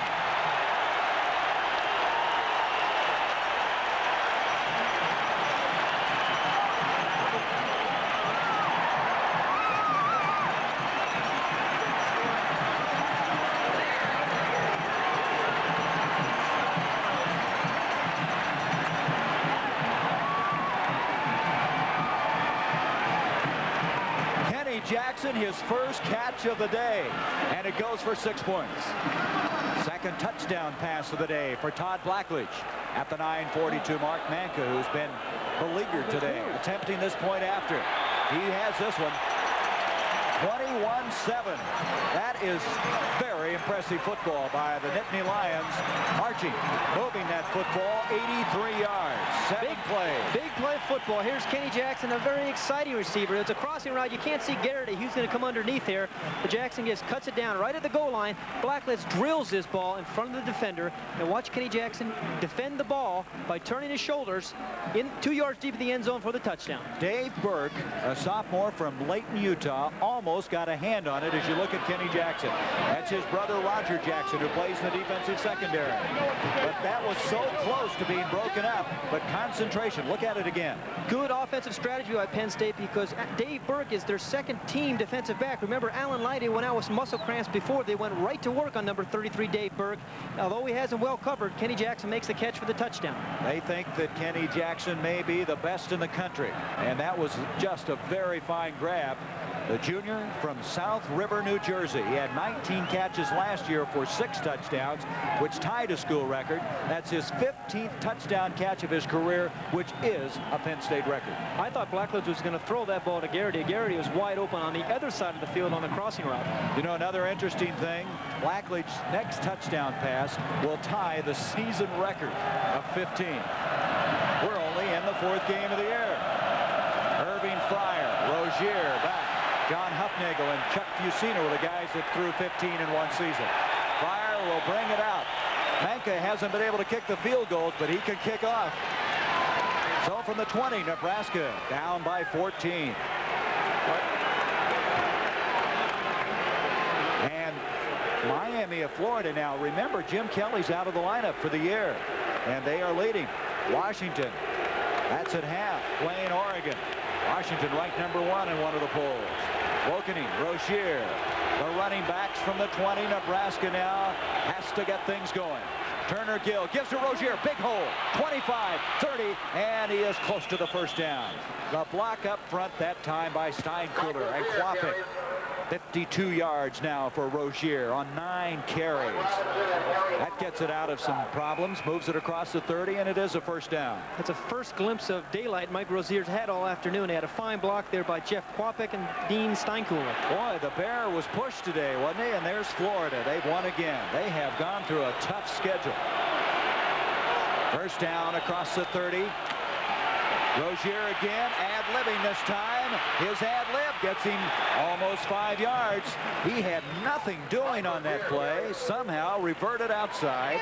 Joe Hines made the tackle, 2nd and 5. Other scores. Notre Dame has won 2 in a row. Jerry Faust has the Fighting Irish rolling, and North Carolina, Dick Crum must have done something to his offense in that game. This is a big win. UCLA, Stanford, John Elway. Arizona State, 2nd quarter. Joe Capps won his first 2 games at California. 2nd down and 5 for the Huskers. Rozier again, nothing this time. A yard at most. 3rd down 4. It's interesting that Nebraska really has gone nowhere with this power football. We've talked about that. The great offensive line. Penn State's defense has effectively shut down that power game. What Nebraska has to do here is let Turner Gill use those passing skills that we saw at the end of the first half. He was throwing the ball effectively. But right now, he's got to throw it again. 3rd and 4. Split out is Fryer. He's back into the ball game. Gill rolling to his side. He's going to run it. He's going to pick up a first down easily. He's to the 50-yard line. That's where they respected the pass. As an end result, Gill rambles for 15 yards. Biondi made the tackle. Nice discretion here by Turner Gill. He does not force the issue. It's a sprint out. He's putting pressure on the corner right now.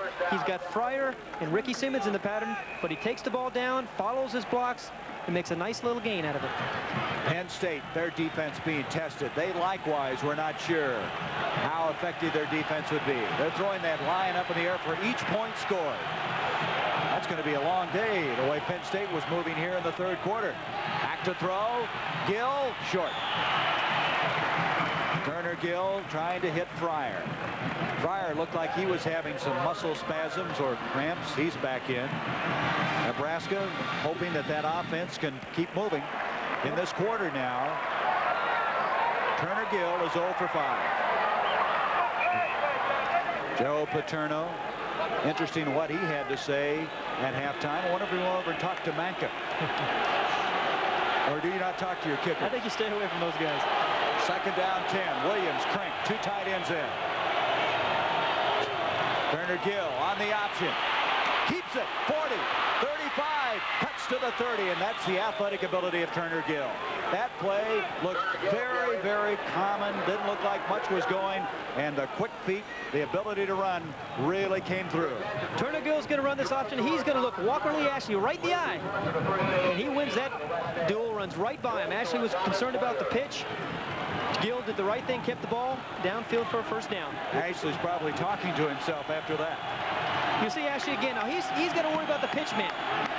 And Gill just has too much quickness and speed. He goes right by Ashley. 21-yard pickup on the play. Moves the ball. First down to the 28. Up the middle, Wilkening, a flag on the play. Wilkening has the first down, but a penalty flag. That's one of the few times they've been able to run it right up the middle and have some room. Well, they set it up with a couple of outside plays previous to that and a few passes. Going to have illegal procedure against Nebraska. So the penalty will bring it back. So Nebraska will have a 1st and 15 staring him in the face. Nebraska needs to score here with 7:07 left in the third quarter. Both these teams hoping to establish. Procedure on the offense. The line was not set. Hoping to establish that they are legitimate contenders for the national title. Nebraska last winning that title in '71. Joe Paterno's had 2 unbeaten years, but they did not get the national championship. It's been a very clean game. We've had only 5 penalties. Back to throw, Turner Gill. And he hits Fryer. He stayed in bounds inside the 25, and that gets some of the yardage back. They're still going to be 7 yards short of the first down. There's the time left at Beaver Stadium. Beaver Stadium, named after General James Adam Beaver, former university president, also the governor of Pennsylvania. Second down, 7 yards to go. And there is a beautiful view of the Nittany Valley and the home of the Nittany Lions. Gill inside, handoff to Rozier, and Rozier to the 21-yard line. That play almost didn't get underway. Gill had somebody behind him putting some pressure on. That somebody was Paffenroth, a linebacker out of Stroudsburg, Pennsylvania, who was a defensive tackle a year ago. So it's 3rd down 3. This is a big down here. Nebraska needs a touchdown, not a field goal. So this 3rd and 3 is a critical situation for them. Well, they'd be in 4-down territory if that's the case. Here we go. The crowd sensing this moment. Gill to Rozier. Rozier's got it. That's power football to the 15-yard line. Rozier, who weighs in at about 210. He's 5'11". Transfer out of Coffeyville Junior College in Kansas. First game he had 127 yards, and last week 149 against New Mexico State. He has 41 this quarter, 67 for the game. First down, just short of the 15-yard line. Nebraska battling back after Penn State took a 21-7 lead. Wilkening along with Rozier in the backfield. Rozier waiting for the block and didn't develop. Good reaction, in particular by Al Harris out of Wyoming, Pennsylvania. Harris is one of those Villanova transfers. We had one last week that played for Boston College, and Harris, after Villanova dropped their football, coming over, and he's been a welcome addition. Second down and 9. This drive, remember, starting at the 20, 11th play coming up. Ricky Simmons split to the bottom. 5:42 to go, third quarter. Turner Gill rolling. He throws to Wilkening. Wilkening to the 5. He looks like he may have a 1st and goal. He's awfully close. He might be a yard short. Let's see. Turner Gill shows nice patience here. He's out here in the corner again. He's looking downfield. Nothing's developing down there, so he just takes his time, dumps the ball there to Doug Wilkening, who makes a nice catch just short of the first down. He is short by, what, a half yard? Anyway, another big play. Third down coming up. Here's where you like to have a guy like Dave Remington playing center for you. Remington, and not to mention Mandelko, a second-team All-Big 8 selection, lined up alongside him. Let's see if they go behind Ian Tice. Wilkening in the backfield. Rozier, 3rd and 1. Rozier, and he got it. 1st and goal. I don't know if you could stop Nebraska in that situation. There's a lot of beef up front.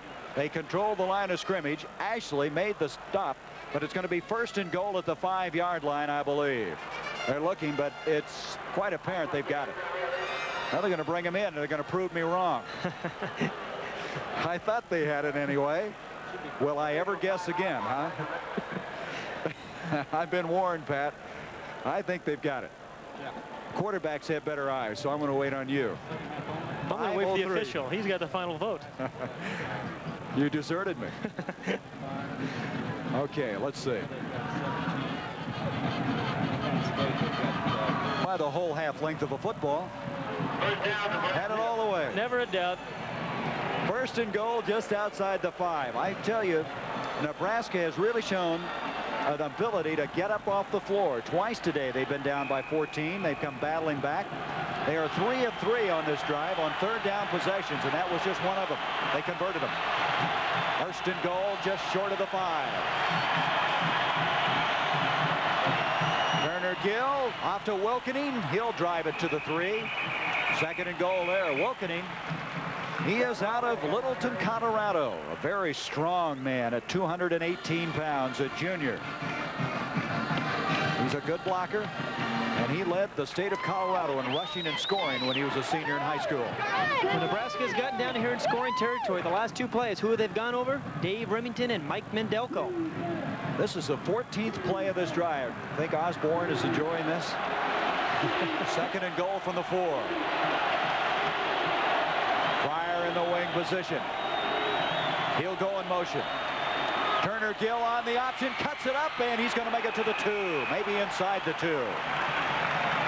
They had Fryer out there. Also, the other back they could have optioned to was Wilkening. Mark Robinson, who fills so well from that safety spot.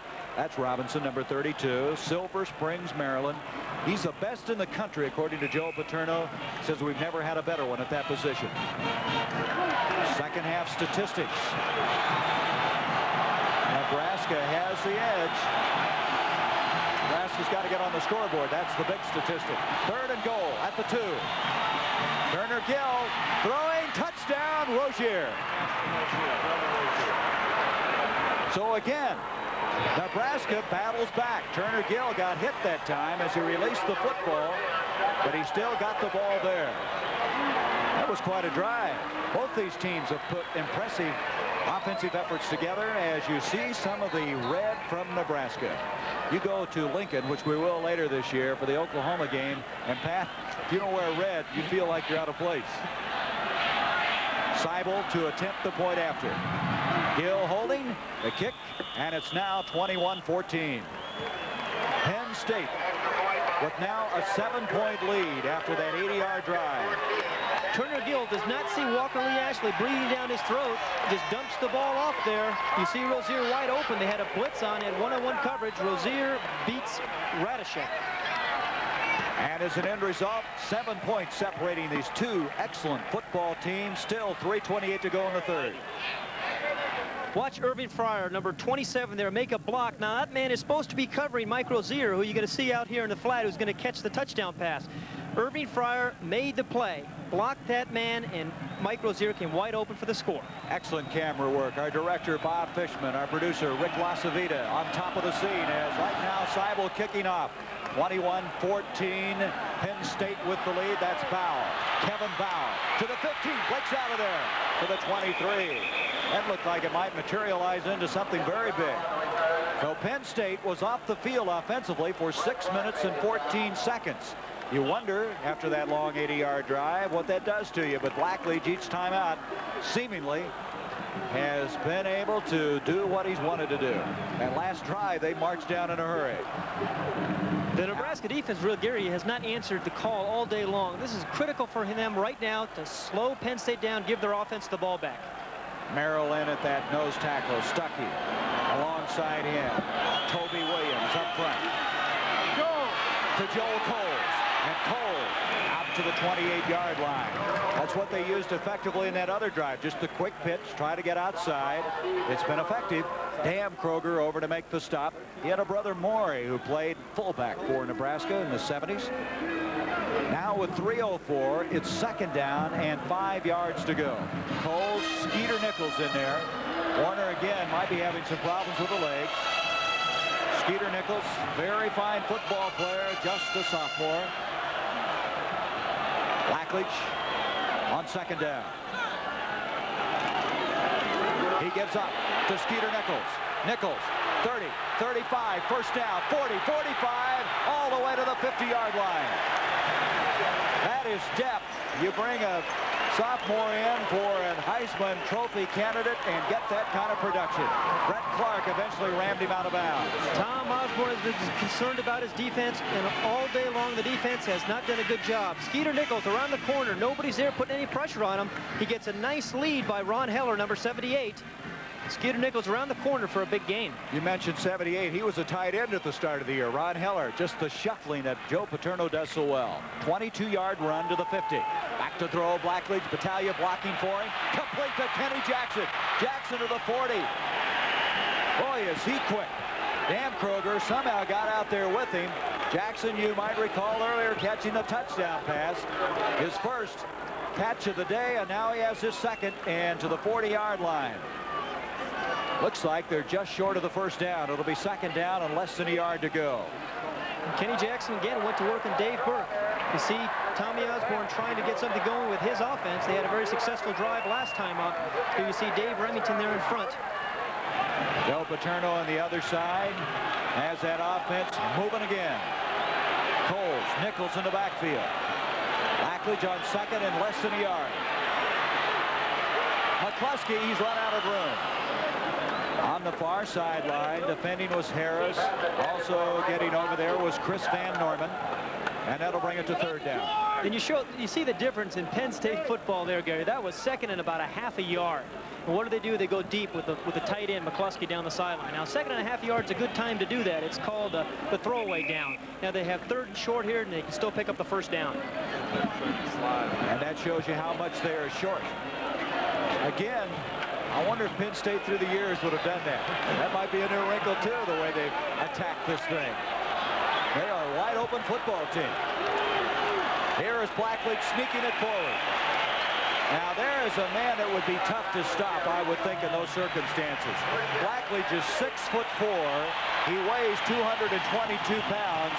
And if he gets any charge at all, he just falls forward. Blackledge did lose 10 pounds working out. But he is a big man, and a man who you can just see has complete confidence in his teammates. Give Mark Battaglia, the center there, some credit, who's cleared really the way for Todd Blackledge to make the first down. Battaglia out of Pittsburgh. First down at the 38-yard line of Nebraska. Two receivers put to the bottom of the screen.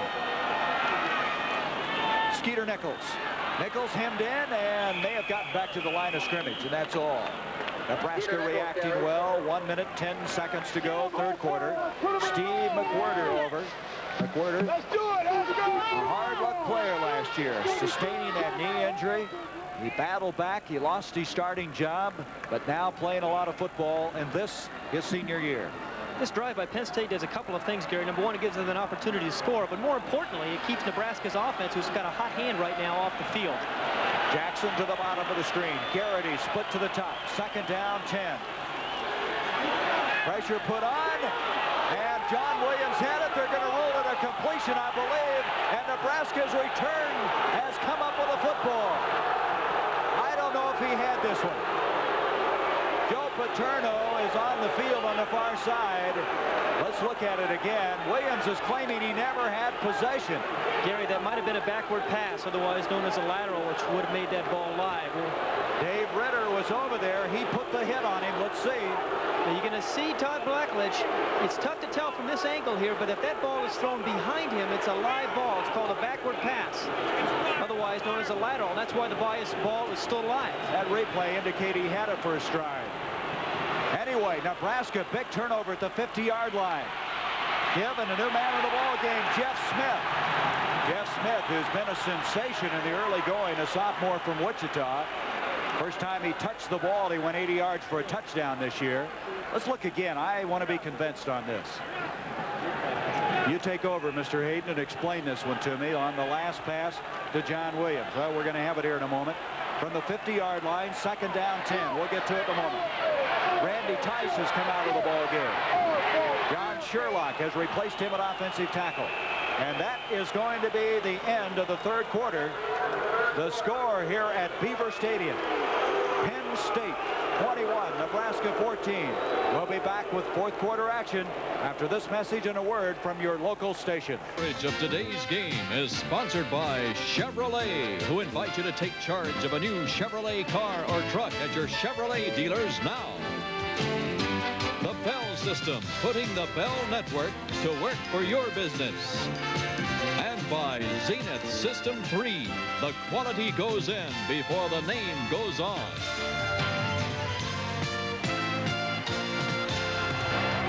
The scene is Beaver Stadium. 15 minutes to play in this game. 21-14, Penn State with the lead. Second down, 10 for Nebraska from the 50. Turner Gill intercepted. A beautiful play. Al Harris, the defensive end, reached up, pulled it down. That's the first interception, the third turnover against Nebraska. Now, we wanted to show you this play a while ago. Oh, wait a minute. Let's look at the interception first. You see great athletic ability there by Al Harris. He's just trying to tip that ball. Somehow the ball gets stuck in his hands for the interception, Gary. Now the controversy we had, we're going to go back and show you that play. It doesn't really, I guess it's academic now. Penn State got the ball back. But look at this and take over, Pat. Look at Todd Blackledge's feet now. Use the 5-yard marker as your frame of reference. He throws the ball there on the 5-yard line stripe to John Williams, who catches the ball in front of that stripe. Now that shows you that it is not a lateral, and he does not have possession. That should not have been a fumble. But anyway, they get it back. Skeeter Nichols has a fumble, and Nebraska, I think, has it. They do at the 45-yard line. 3 turnovers in 4 plays. The playing giveaway. But the reason we want to bring up the John Williams thing, it again shows you the real benefit of the replay and how you can point out different things. Now Joe Paterno trying to encourage his troops after another turnover. So Nebraska has it back, down by 7. Just short of their own 45-yard line. We've just started the fourth quarter. Turner Gill to Rozier, and Rozier, he may have gotten to the line of scrimmage. The turnovers in this game. It's amazing how this game has pivoted around from time to time. But you got to give Nebraska a lot of credit. They have battled back, down 14 points on 2 different occasions. It's on the 44-yard line, second down, 11. There's been a lot of offense in this game. Out to the far side is Simmons. He is split out along with Fryer. Rolling out is Turner Gill. It's broken up, and it's caught. It's caught on the deflection by Fryer, and that'll be a first down. Fryer again having trouble with the legs. Must be the cramps that have been plaguing him all afternoon long. Grabbing the toe is an indication. Let's look at this one. A good luck never hurts anybody. You see Scott Radisek get a hand on the ball, alert play, but Irving Fryer's there to make the catch.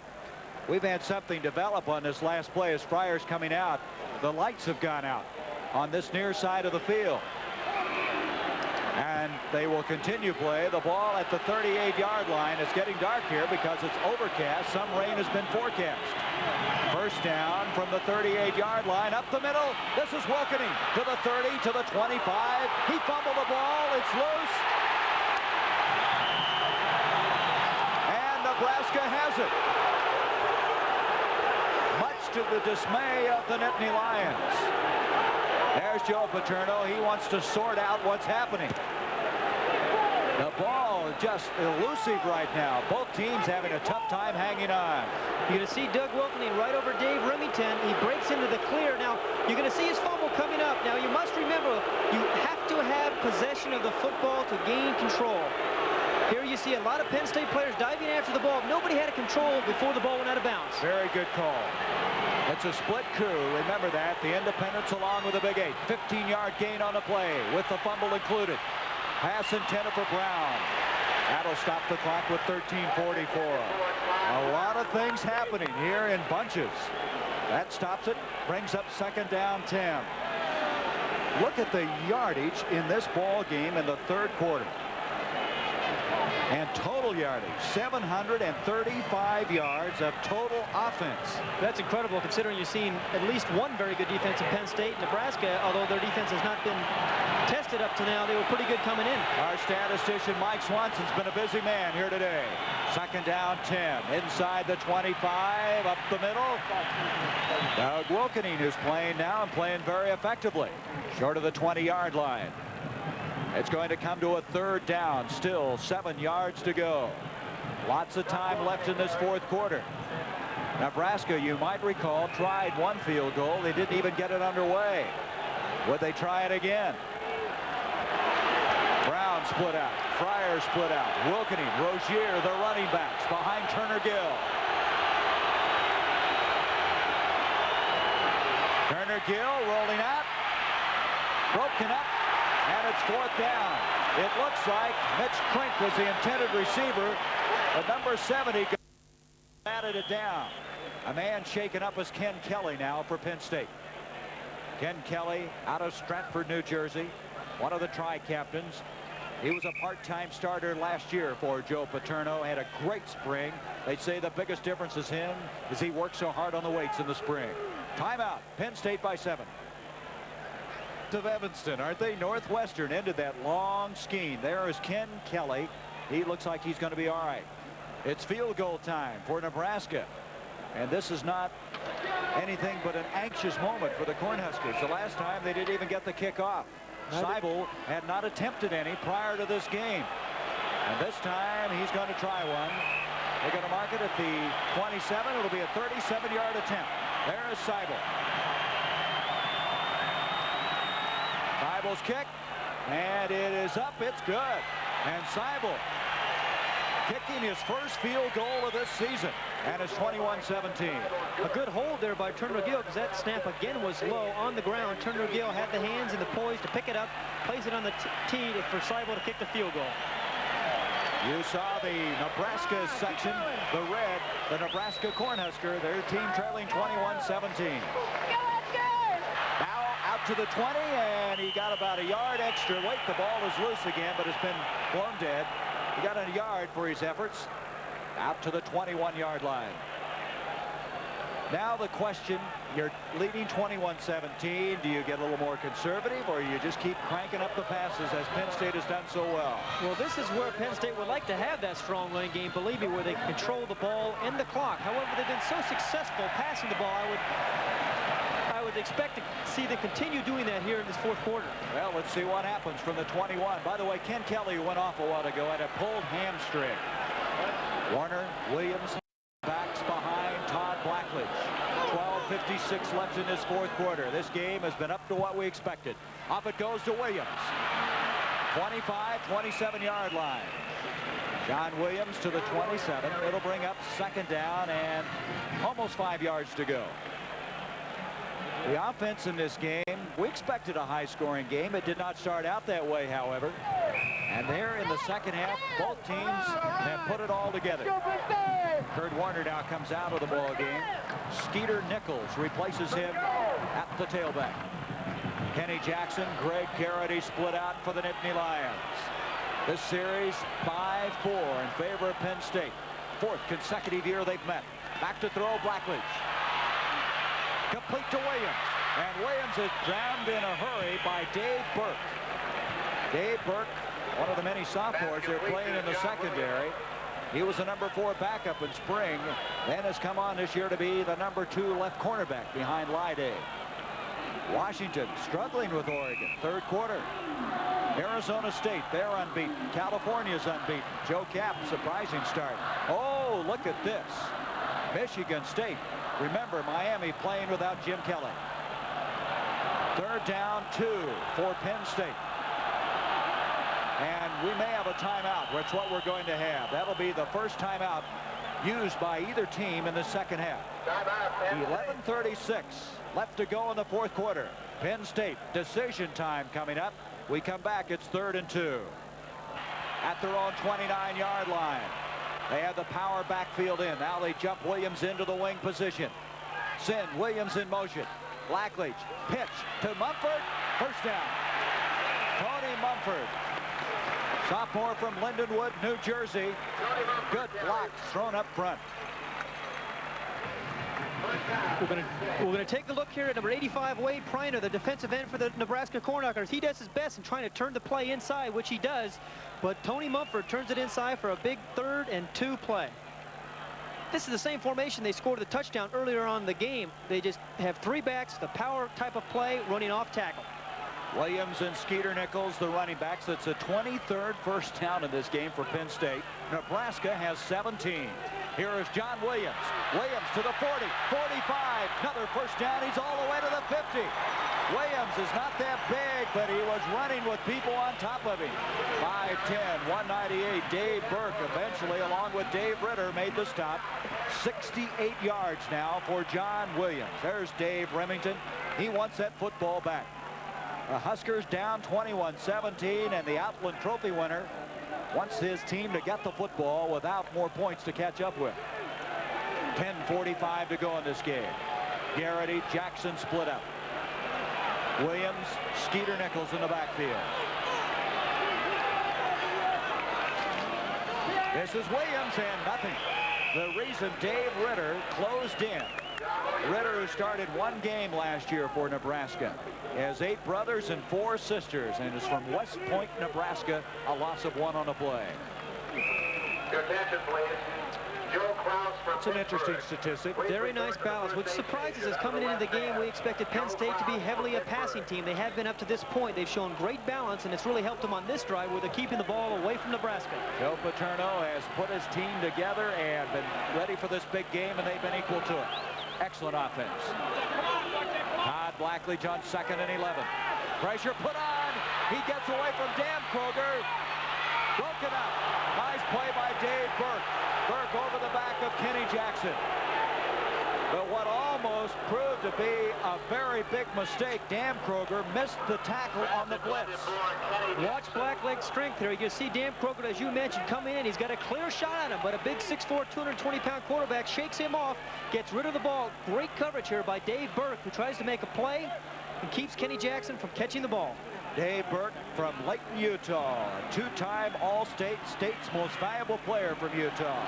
He's recruited as an I-back. Led the freshman in rushing, now moved to defensive back. Blackledge, by the way, has not been sacked today. He is so strong back there. 3rd down, 11. Jackson, he's got it.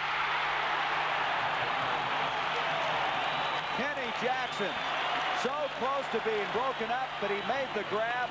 Chris Van Norman defending. 18-yard pickup on the play. Todd Blackledge put some juice on this ball. He's finessed the ball. He's thrown the ball with touch. Here he just drills it to Kenny Jackson, runs a simple curl. Dave Burke covers Kenny Jackson about as well as you can, but when you have that kind of execution between the thrower and the receiver, there's not much you can do. Kenny Jackson made a touchdown grab, very similar, where he had to really concentrate on the ball. There was another instance of that. First down. Jackson having a brilliant afternoon after a slow start. Skeeter Nichols. Nichols to the 30-yard line. A pickup of 2. 2nd down, 8, 9, 16 left in this game. Blackledge, again, has done a nice job of sharing the wealth, passing it to McCloskey, and then to Jackson, and to Garrity, and to John Williams. This has allowed the receivers of Penn State to be single covered because Nebraska doesn't know who to defend. Jackson in this game, 3 catches, 46 yards, 1 touchdown. He split out. Joel Cole, Skeeter Nichols, the running backs. Blackledge over the middle, complete to Garrity. Garrity dropped by Neil Harris. That's maybe just short of the first down. Just a very well-conceived offensive attack right now by the Nittany Lions. Well, the only redeeming thing, Garrity didn't make a first down, but it's another crossing pattern, which is a good against the zone. He catches the ball in front of the deep coverage. He had his hand up and ready to receive the ball, and he did not quite get the first down that time, Garrity. That's the 16th catch of the year for Garrity. His 5th of the day, and the time getting to be very important. Penn State now 435 yards in offense. 3rd and 1. This time, they're not going to get it, I don't believe. Mike Knox filled so effectively on that play. Do you kick a field goal here now? Boy, I don't know. 4th down, it's less than a yard to go. Penn State with 2 timeouts left.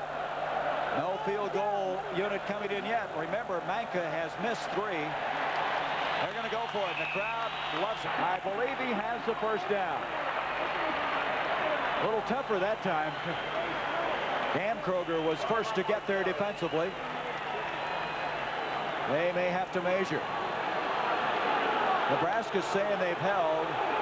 Penn State crowd thinking they had the first down. Now they're concerned, as they should be. 7:13 left in this game. Tom Osborne, he has to be waiting with held breath. The fans up waiting the decision. They got it. Oh, but was it close? They say it's a game of inches. Boy, was that close. So the line of scrimmage just inside the 22. Clock now put back into motion just outside 7 minutes left in the game. 21-17 Penn State. Jackson, Garrity split out. Blackledge on first down, wanting to throw over the middle. Garrity intercepted. Picking it off was Neil Harris, and Pat, I don't think he saw the football. He turned around and it was buried in his midsection because Garrity did not indicate the ball was on its way. That was some play. A sophomore from Kansas City, Missouri, Neil Harris. You're absolutely right. Neil Harris did not see the ball. You see Garrity pushing down the field. Now he's got to beat it. The ball's thrown over Harris's head. The ball is underthrown. Harris turns around and makes the interception. So Harris stops what could have been a very damaging touchdown. We'll be back in just a moment. Irish of Notre Dame are off to a marvelous start. Last week it was Michigan. Today it was Purdue. Phil Carter scoring a pair of touchdowns. Notre Dame wins it 28-14. And now for that conclusion to Penn State, Nebraska. Back to Gary and Pat. Beaver Stadium. 6:52 to go in this game. Nebraska stopped that drive that took 6 minutes and 10 seconds in the end zone with an interception. They're now at the 20-yard line. They've got to get the touchdown to win it. Turner Gill to Wilkening, and that's a yard. That's all. Like a brick wall. Penn State's Radisick was the man who led the charge. Let's look back at that interception by Neil Harris. Big play here. Nebraska defensive backs have been under duress all afternoon. Blackledge has been picking them apart. He underthrows this ball a little bit. Neil Harris has pretty good coverage. Turns around for the interception. And they go the other way. 829 yards in total offense in this game. 21-17. Second down, 9. Turner Gill on the option, tripped up. Good play that time. Coming over quickly again was Radisick. Radisick's playing a whale of a football game, and that's what they needed from this man from Pittsburgh. Third down still. 5 yards to go. Joe Paterno knew he was going to be in a battle, and that's exactly what it's ended up being. 5:58 left to go. Third down, 5.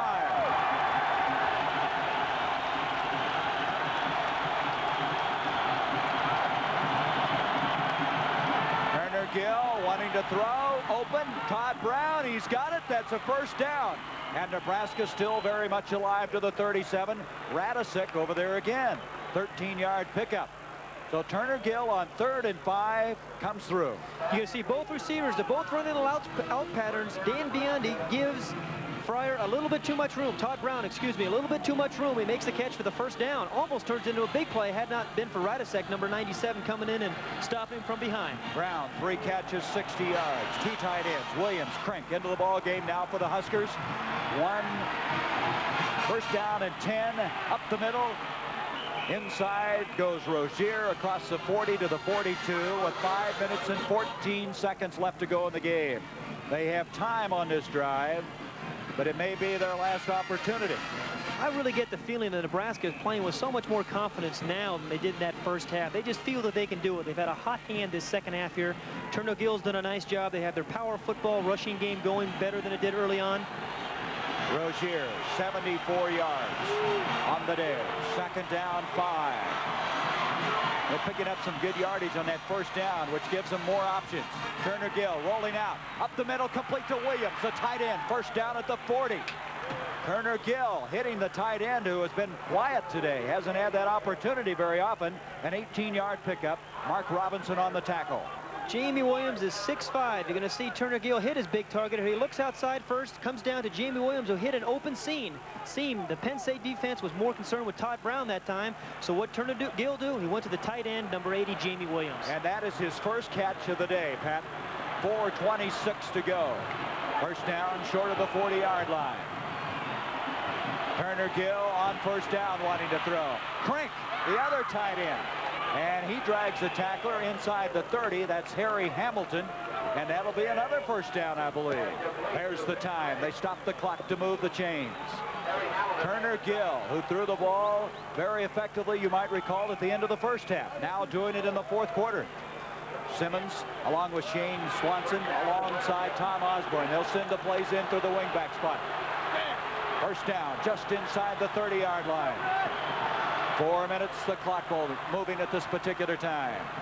Turner Gill to Wilkening. Wilkening for 2. Second down and 8. We have a man shaken up for Penn State, Harris. Al Harris grabbing his leg, and he's getting up. He's limping, but looks like he'll be all right. Simmons now comes in with the play information. Todd Brown checks out. 3:36 left in the game. You figured it would go down to the very end.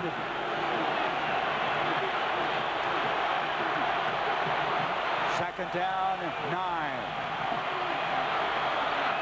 Turner Gill, and Gill almost picked off and then caught. No, incomplete. Almost picked off by Biondi. Number 39 almost went the other way with it. And now Gattuso's been shaken out. Here's the situation. Beaver Stadium. 3 minutes, 17 seconds to go in the game. Penn State is leading Nebraska 21-17, and it's a 3rd down and 9 coming up now for Nebraska. Play stopped momentarily. Gattuso shaken up, number 70, for Penn State. So Nebraska with another 3rd down, but they're in 4-down territory. A field goal of no value as they trail 21-17. During the break, we'll pause for this. What a game. Football right here on CBS. We had the number 1 ranked team, Pittsburgh, on TV to start it. Now we have the 2nd ranked Nebraska Cornhuskers with a 3rd down and 9 inside the 30-yard line, trailing 21-17. Turner Gill back over the middle, caught. Oh, what a hit at the 15-yard line put on Fryer. That was Robinson that hit Fryer, but that's another first down. I don't know how Fryer held on to it. A remarkable play by Mark Robinson. You're going to see Fryer. It's the same pass they scored on earlier where he ran over Robinson. Robinson's paying him back here. Fryer just delays underneath. Robinson's there to greet him, but Fryer hangs on in a critical situation. Boy, you talk about MVPs. Fryer might be one of them. He is shaken up coming off the field. Williams, Crink, 2 tight ends. First down just short of the 15-yard line. Turner Gill on the option. He pitches at the last moment to Rozier. Rozier inside the 5. It's going to be 1st and goal, and what an athletic move that time by Turner Gill. It looked like he had no chance to get rid of the football. Nebraska can hurt you so many ways. Power football, passing the football. Here you're going to see an option. Turner Gill down the line. Hamilton commits. He throws the ball, pitches the ball to Rozier. Rozier gives a little shiver there to Mark Robinson, paying him back for what he did to Fryer, and makes a big play. A big play, I guess. Intensity of college football, the pressure of college football. It's 1st and goal now at the 3. Nebraska trying to take the lead. 2:36 left in the game. Rozier, he's going to be short. It'll be 2nd and goal there. A mass of humanity on that play. 2nd down coming up. What an incredible game. I am so impressed with Turner Gill as a thrower and what Nebraska can do to you. And also impressed with Penn State's defense. They've answered every call. They've been on the field a little too much here in the 4th quarter, though, Gary. That's the reason the tradition is so strong. These guys, you don't have to tell them how important this game is. Both teams coming in here, trying to take the inside track on the national championship in the early part of the season. This is the 12th play. 2nd and goal. Ricky Simmons split out. Give up the middle to Wilkening. He is just short. He is just short. It's 3rd and goal. 3rd down goal. Now remember, a field goal is of no value. They've got to go for all of it. Time running. 1:44 left in this struggle. What a battle it's been here in the Nittany Valley Lion area.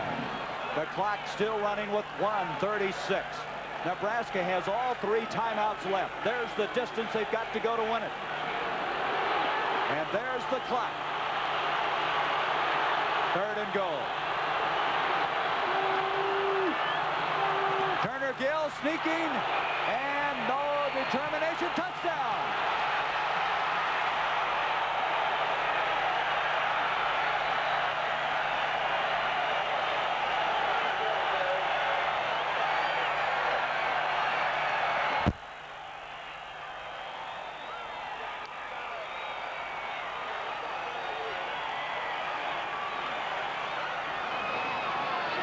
Gill has come through. You can see why the offense hinges on him. That was an 80-yard drive, 13 plays, 5:34. An important point after, because the field goal could win it if they'd missed this one. But he got it. 24-21, a minute 18. And this crowd is stunned. Penn State 21. They have been stunned by one of the remarkable drives of this early season. Half yard to go. All you need is just a little bit of a surge, and Turner Gill got it. Watch his offensive line come off the ball, led by Dave Remington. He gets just a little bit of a surge. Turner Gill's up and over the top. The ball just has to break the plane of the goal line. Boy, great camera angle, but you saw Remington. That was a big block. He just gave him enough, didn't he? 24-21. Nebraska has the lead for the first time in this game. 1 minute, 18 seconds left to play. A very important point after to give them a 3-point lead. 24-21. And there is the story. The time left. A big play offense Penn State has. They still got a last gasp effort. Seibel kicking off. Bow is back deep along with Munford, and Bow is not going to bring it out. A touchback to the 20-yard line. Now, Blackledge has been able to strike, cover ground in a hurry. He's really got to do that now.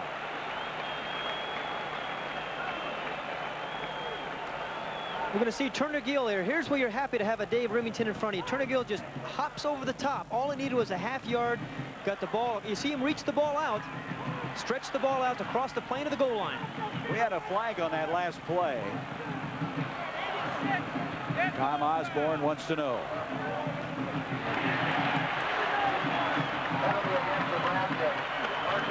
Going to be a personal foul against Nebraska. Boy, that makes a difference. 15 yards. To the 35, and does that change things? Dead ball, personal foul. Personal foul on the defense. Push down. Washington struggling with the Ducks of Oregon. Michigan State still hanging on to that lead over the Hurricane. Arizona State shutting out California. Arizona State's defense is brilliant. Boston College, we saw them last week. Did you say they're for real? I would say so. Doug Flutie at quarterback. Williams, Skeeter, Nichols are running backs. Warner not in there. Back to throw. Blackledge complete.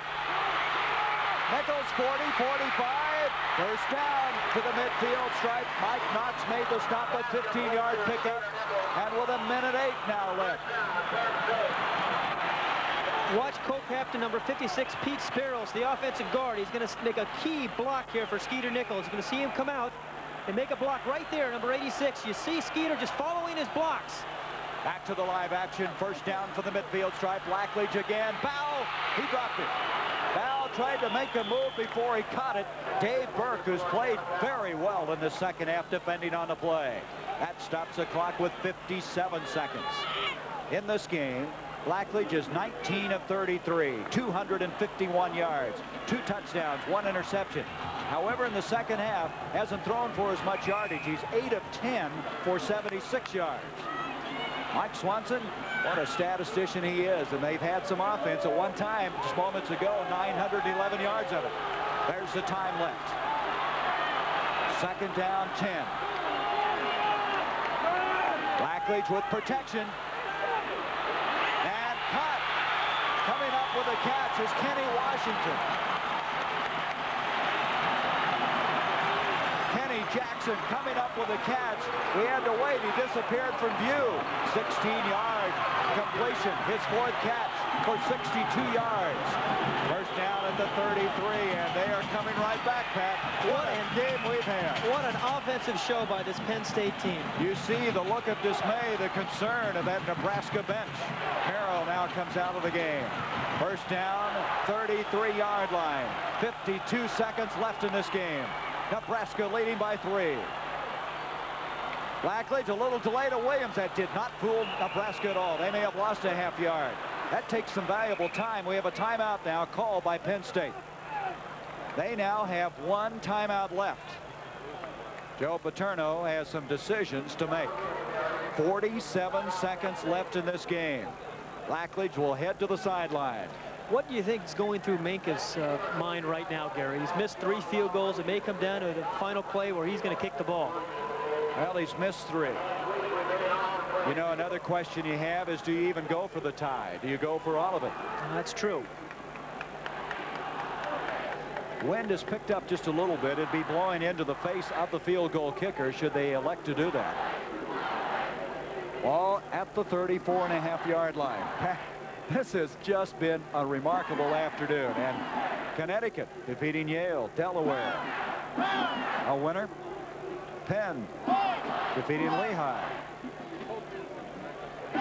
Brown over Rhode Island. Boy, Lafayette, a lot of points over Columbia. Clemson had more of a struggle than we anticipated.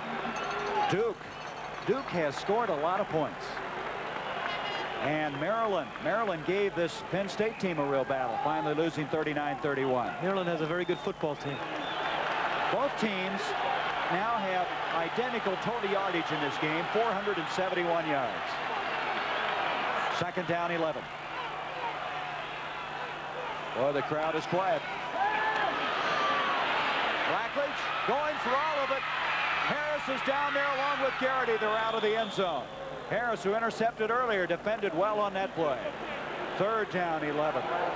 There's our answer, whether they're going to play conservatively. You're going to see Todd Blackledge again here. He's going to go for it all to Garrity down the sideline.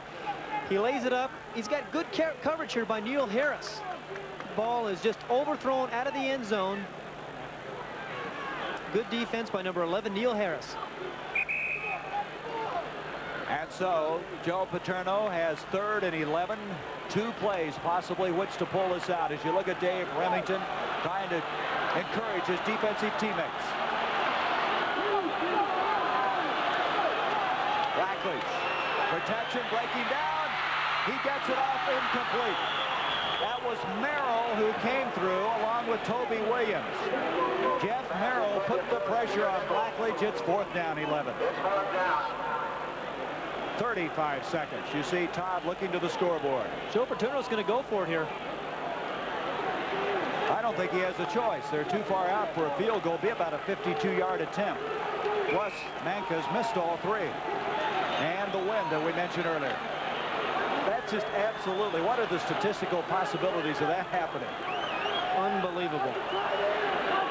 Penn State's receivers have to be assured that they get 11 yards when they run the routes here. It's 4th down. Okay, this may be the game right here. Blackledge, he's got the first down catch. Kenny Jackson. Jackson has it at the 22, and they're still alive. Now remember, they have 1 timeout left. They're going to have to hurry up and try to kill the clock. They'll put it in play as soon as they get the chains moved. Great field presence by Kenny Jackson. You can see at the top of your screen where he needs to go for the first down. He gets it by a yard, makes the catch, and secures the ball. Now they're going to have to measure, I guess. It looked like he had the first down. What it does is stop the clock. Now they have to really be aware of getting this next play off. They have only 1 timeout left. First down.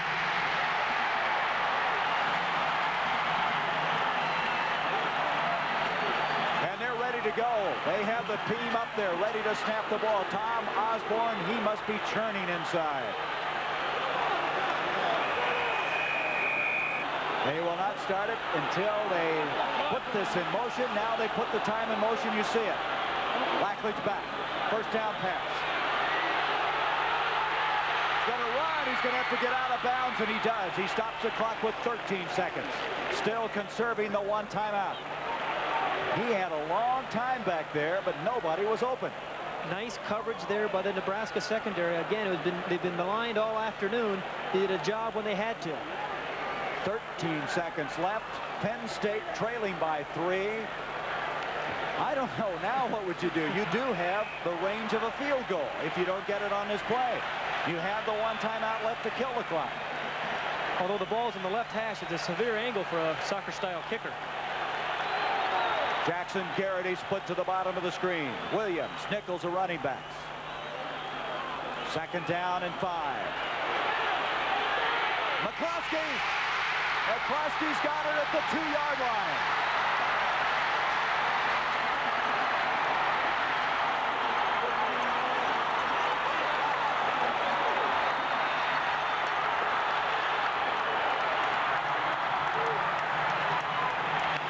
First and goal at the 2. Unbelievable. That's his 4th catch, 68 yards. Blackledge had ice water in his veins. He just stood back there calmly, collectively through the strike. They have one timeout left. They've got to be aware of 9 seconds if they don't get in here. Power backfield, 3 backs in. Williams now jumps in. They pitched to Mumford on 2 previous plays. Let's see if they do this time. Nope, they're going to play action fake. Blackledge over the middle. Did he get it? Touchdown, Kurt Bowman.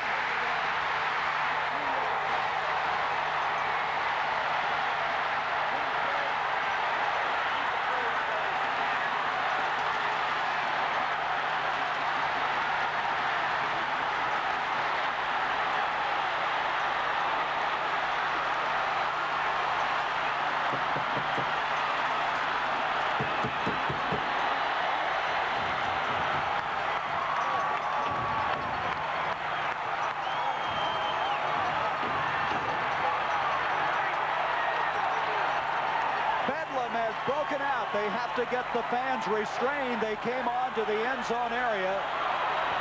Kurt Bowman, his 2nd touchdown catch of the day. The exact same play. Power backfield. A fake to Mumford. Bowman, number 80. You see he's clear. The ball is thrown a little bit low. The former tackle goes down low to catch it. I tell you, that couldn't have been any closer. Look at Paterno. Bowman, 2 catches, 2 touchdowns for 16 yards. They should have moved him to tight end a long time ago. Manka now, the point after. There's John Williams. 4 seconds left. What a finish to an outstanding football game. They still have the fans on the infield area over there, but they're off the playing field right now. Here's Manka, who did not have to kick another field goal. He has to be relieved. No, this one's no good. I don't believe it. He missed 3 field goals. Now he missed the point after. Well, with 4 seconds, that's probably academic. Blackledge in this game, 3 touchdown passes, 295 yards. He has now set a Penn State record for touchdowns thrown in a season, 15. If it works, you go back to it. Again, you're going to see them trying to create some confusion. They fake the run. Blackledge has some nice protection. He drops back, throws the ball to Kurt Bowman, who had slipped behind the defenders for the touchdown. He just took that off the very top of the grass, didn't he? One more look. Again, you remember earlier, they've run this a number of times down by the goal line. A very, very nice catch. What I thought was interesting about that, Pat, is that previous plays, they'd always pitched to Mumford. They faked it that time, and it might have been the difference. Joe Paterno, and look at Dave Ritter. You have to see the other side. Nebraska playing here before this record crowd had played them down to the fact that they had a 3-point lead with 1:18 to go, only to see an 80-yard drive with Blackledge throwing his 15th touchdown pass of the year, which ties the record by John Huffnagel and also Chuck Fusina. Right now, a 5-yard penalty has been assessed against Penn State for delay of game for the fans coming on the field. You know, it's an old cliche, Pat, but it really is a shame somebody has to lose a game like this, isn't it? Nebraska has played so doggone well. They've come from behind. They've showed all kinds of characters. But any afternoon like this, you're going to have some winners and some losers. You're looking at young men who are learning some valuable lessons in life, Gary, and they're being taught them very quickly on the field today. Manka, who missed the point after, kicks it down to Rozier. Rozier, last play of the game. He'd have to break it all the way in order to pull it out. He's trying his darndest to do it, but it won't happen.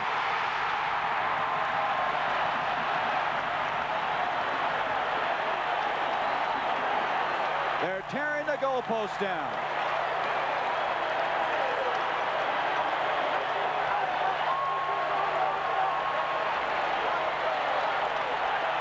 The NCAA on CBS.